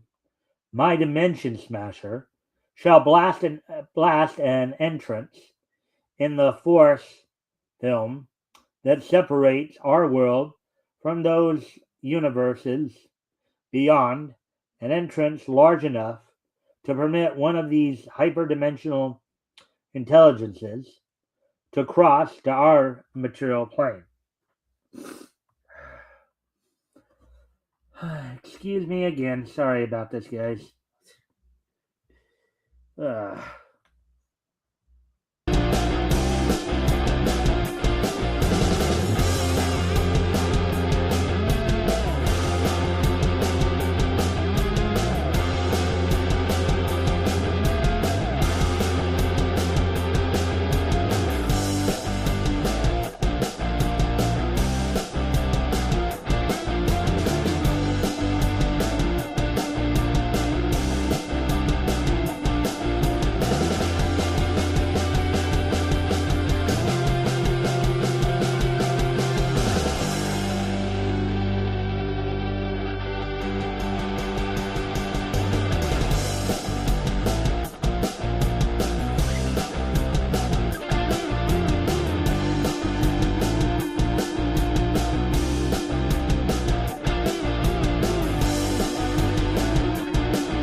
All right. Anyways, back to the stories here.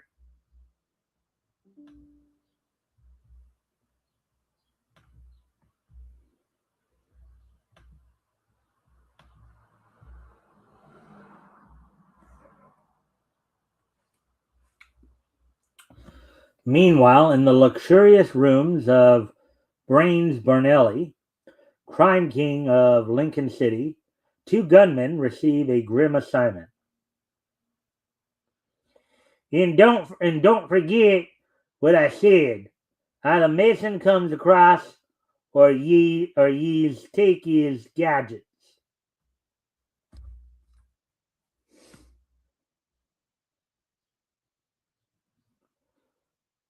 What ye what have ye got against this old guy Brains?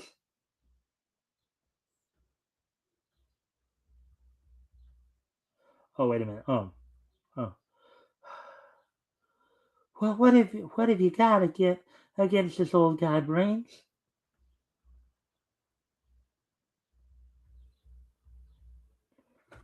A grudge, Queenie. I got it in for Mason's whole highbrow kind. Even as a kid, I used to hate 'em. They laughed at me in school, called me dumb. Later, there was a girl. She called me down because I was too rough and ignorant, too dumb to ever amount to anything.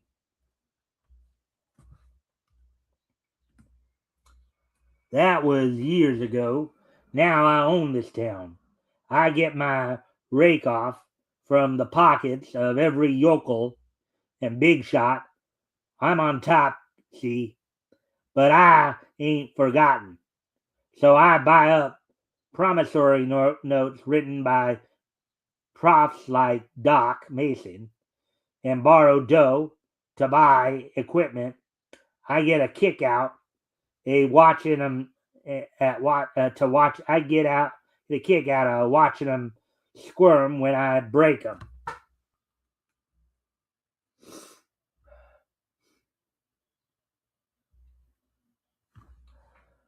Borelli's thugs arrive at Dr. Mason's house.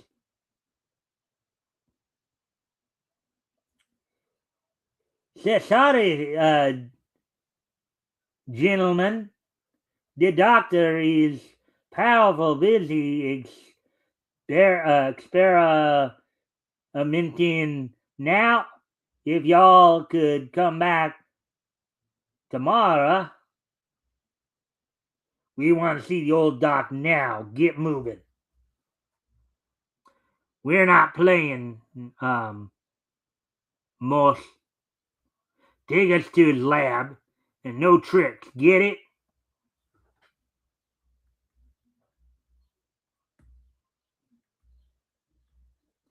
In his laboratory, Enoch Mason's assault on the unknown has begun.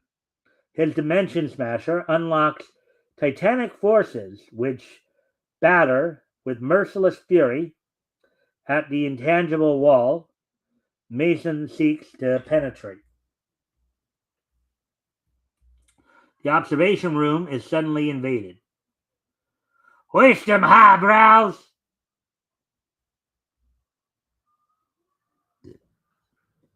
Okay, Doc, stop that machine. You can't use it unless you pay up what you owe Borelli. You're mad. You're mad. I can't stop now. I've waited 25 years for this moment. You can't do this. My years of research, hard work, are all in this demonstration. Not now, you must wait. Won't pay, huh? Okay. Then Louis and me carry out orders. We're gonna blow this joint with all you monkeys in it. Skaha! Suddenly, behind the unsuspecting thug, a vision appears. in the cloud of smoke created by a cigar.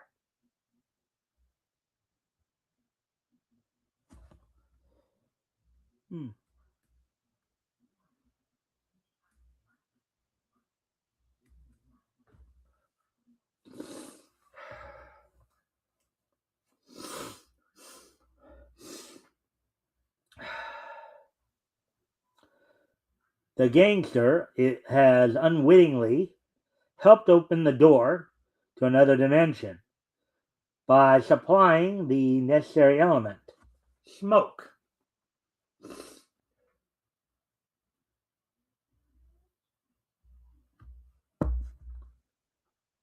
Borelli's gunman is suddenly seized in a steely grip. Intense cold steeps into his very marrow. He slowly becomes a frozen horror. Wow, look at that! Look at that, guys! Wow! That definitely makes an impression, doesn't it?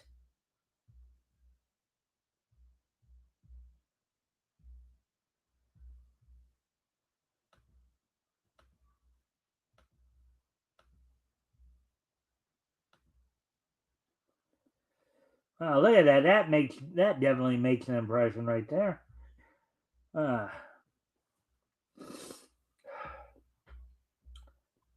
I am Marcus, destroyer of evil. I've crossed the great, cold, into your world. I am here. I am going for the other evil one. He is fated to die.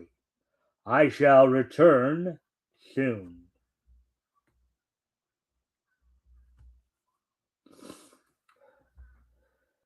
The horrible fate of his companion sends the remaining terror-stricken thug fleeing madly for his life.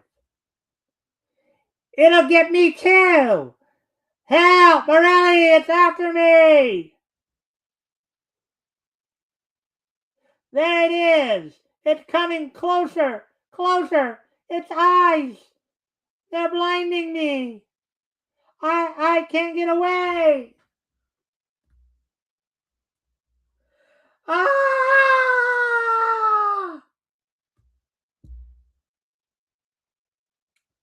Craziest thing I ever saw. Tell you, he saw my headlights, yet he ran smack into my car before I could stop.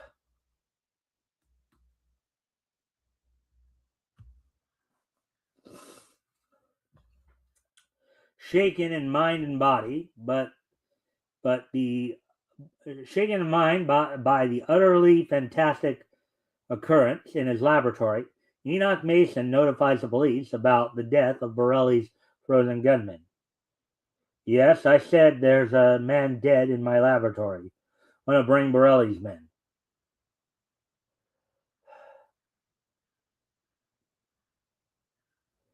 What can I tell them, gentlemen? You all saw what happened. Yet who'd believe our story? How can I tell them that his death was caused by an entity from another world?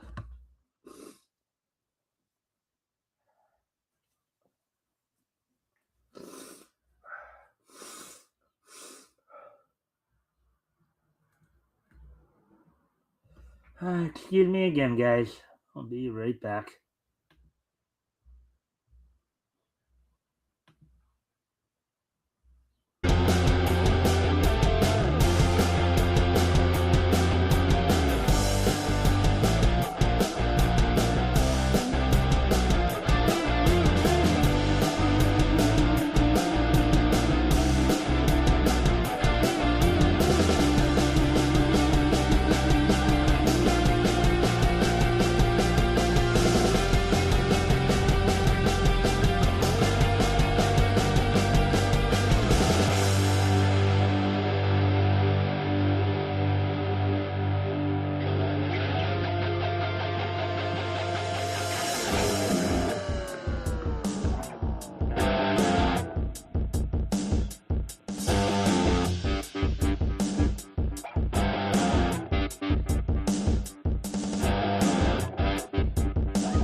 Anyways, back to the article here. Or back to the story, rather.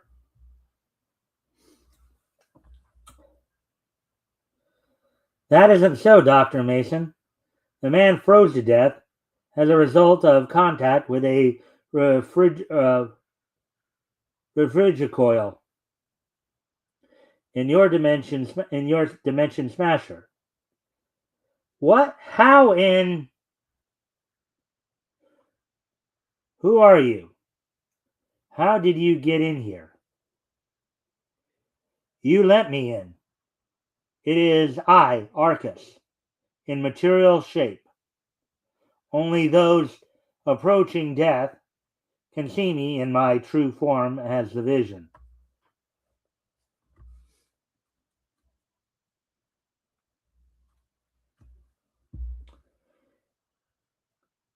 And as he threatened Dr. Mason with his gun, he stepped back into the and as he threatened Dr. Mason with his gun, he stepped back into the refrigicoil. That checks, Inspector. These coils can free that checks, Inspector. These coils can freeze a man to death on contact. Okay, coroner.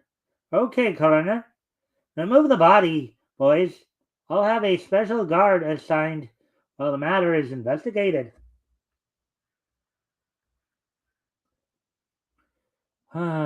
Yes. Of course. Thank you, Inspector. Sheila Mason, meanwhile, relaxes in an anteroom, unaware of the menacing figure entering through an open window.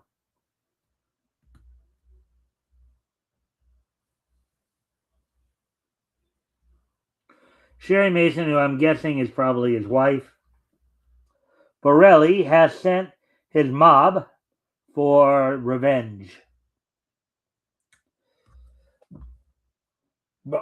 Barney's got her. Come on, you mugs.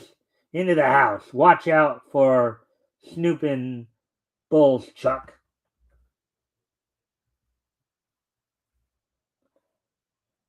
I got me eyes peeled. Okay, Barney. The bulls have left. The coast is clear. Stealthily, the mobsters stalk the two unsuspecting figures, approaching within range of the gang's well-prepared attack. Borelli's thugs launch their brutal attack. Dr. Mason is surprised and beaten into unconsciousness, but the younger man is a more difficult problem. Pinioned by weight of numbers, the young man is helpless against the vicious downswing of a lead pipe.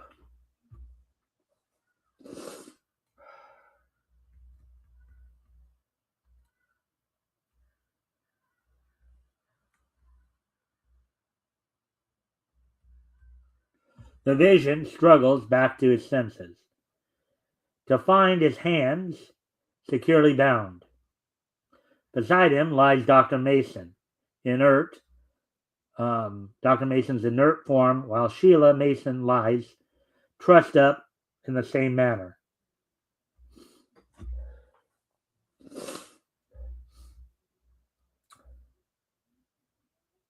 Coming to, eh? Well, tough guy, we'll see how tough you are when we're finished with ya. You monkeys have caused me a lot of trouble, so you're going out the hard way. Torture and death, a delightful little program. You couldn't spare a last cigarette for a condemned man, could you?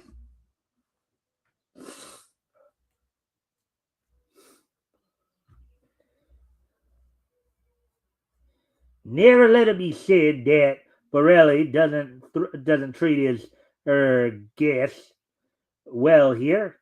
I'll light it for you myself.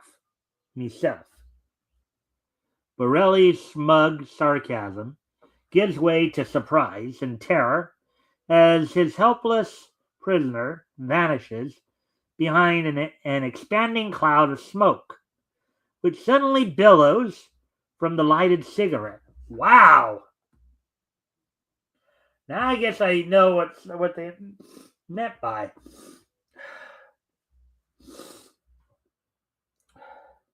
The dense swirling vapors engulf the coughing, sputtering gang leader who staggers about drunkenly. Borelli's panic mounts as his streaming eyes squint in horror and disbelief at the weird, nightmarish vision rising from the smoke seething depths. Tony! Bomber! It's got me! Help! Help! One of Borelli's mobsters is swept off his feet by the hurling body of its leader, which comes crashing through the door. No, you don't. No, you don't, pal. Help! Ghost! The vision follows, and subduing the gangsters, the vision trusses. Oh boy. Trusses them up with their own trousers. Oh boy.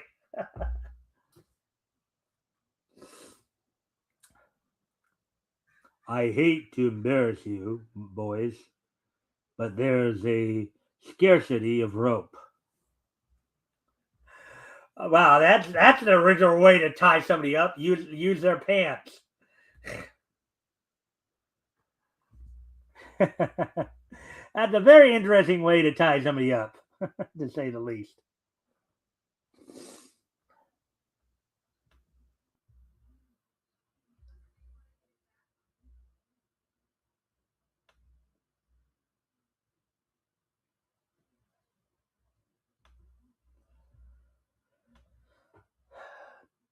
Police headquarters, this is the vision.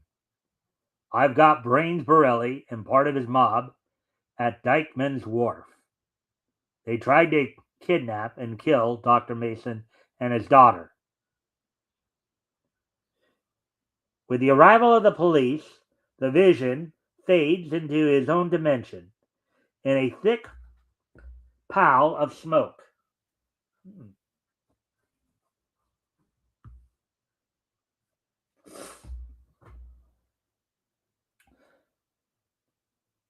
The police free Mason and his daughter, while Borelli and his mobsters are apprehended and taken into custody. Take them away, men, and book them for kidnapping, attempted murder, indecent exposure. At Dr. Mason's office. Do you think the vision will return, Father? Yes, I think so. He'll return to continue his fight against evil. Further adventures of the vision in our next exciting... Wow, that was a very interesting story. That was a very interesting take on a hero right there.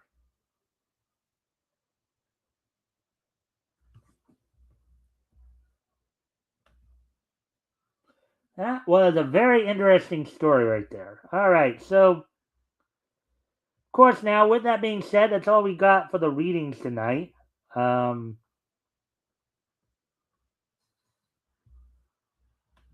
now, of course, well, we went a little longer because I kept having to, basically deal with my nose, but also, of course, went without a coach, and but the echo was just too much. So, now of course, we're gonna start to wrap up. Aw. Anyway, so now we're gonna start to wrap up. Of course, today is Sunday, May the 31st, 2026. So let's go ahead and take a look back at this day in Nietzsche history, or this weekend in Nietzsche history. History! So 31st, 1956, May 30th, 1926, and 1986. All right. So first off, we're going to go back 100 years ago yesterday. As on yesterday's date, 100 years ago, back in 1926.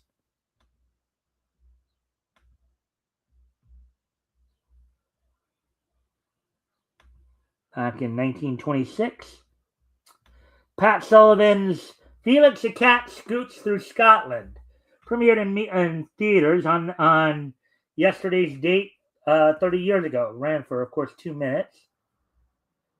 So Felix is accidentally crated up and sent to Scotland, where he meets Angus, a thrifty, quote-unquote, Scotsman, and makes a deal with him to use his tail as a golf club. Angus, however, also wants to use Felix's nose as a golf ball. Okay, very interesting. Of course, this was in the days before sound cartoons, as it were. All right, so 100 years ago yesterday, the Pat Sullivan's Felix the Cat Scoots Through Scotland premiered in theaters on yesterday's date 100 years ago. Now moving on to the year 1986, 40 years ago yesterday, in 1986.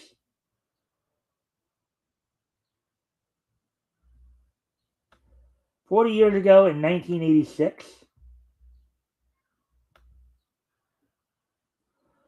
hey, Metal. The wonderful cat. All right, so 40 years ago yesterday, part 2 of the Mega Zone 23 film series premiered in Japan. So 40 years ago yesterday, part 2 of Artland's Mega Zone 23 film series premiered in Japanese theaters. Ran for 80 minutes back in 1986. All right.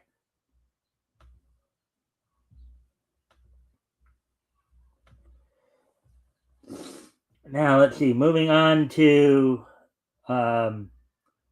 heading back 70 years ago today.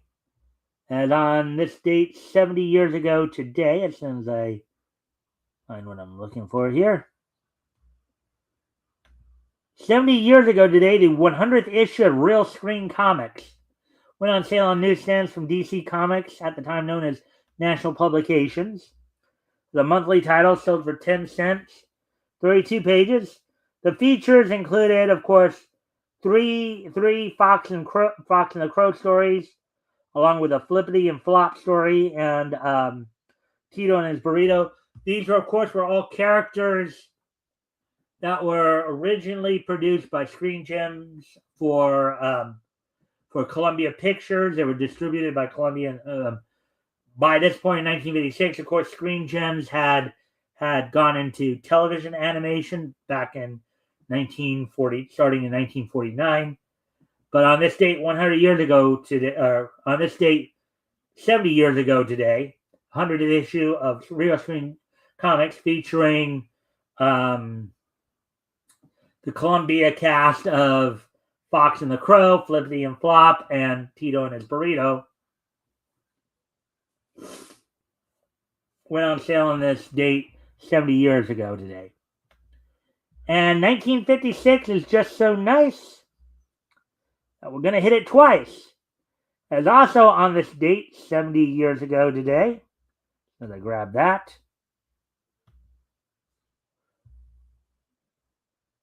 on this date, 70 years ago today,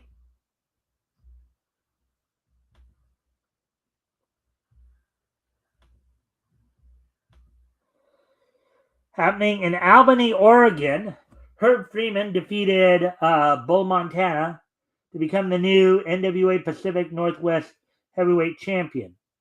So on this date, 70 years ago, Herb Freeman defeated Bull Montana to become the new NWA Pacific Northwest Heavyweight Champion. Alrighty then. So with all that being said, of course, I thank everybody for being here tonight. I hope everybody enjoyed the show. Of course, we're back here with more Niche News tomorrow, and next week I'll be joined by let's see. I believe it will be by you, Metal. I think Metal, you'll be joining me next week. We'll be going through Archie comics from September of 1940. So hope you'll look forward to that. So with that, I thank everybody for being here. And I hope to see everybody back here tomorrow.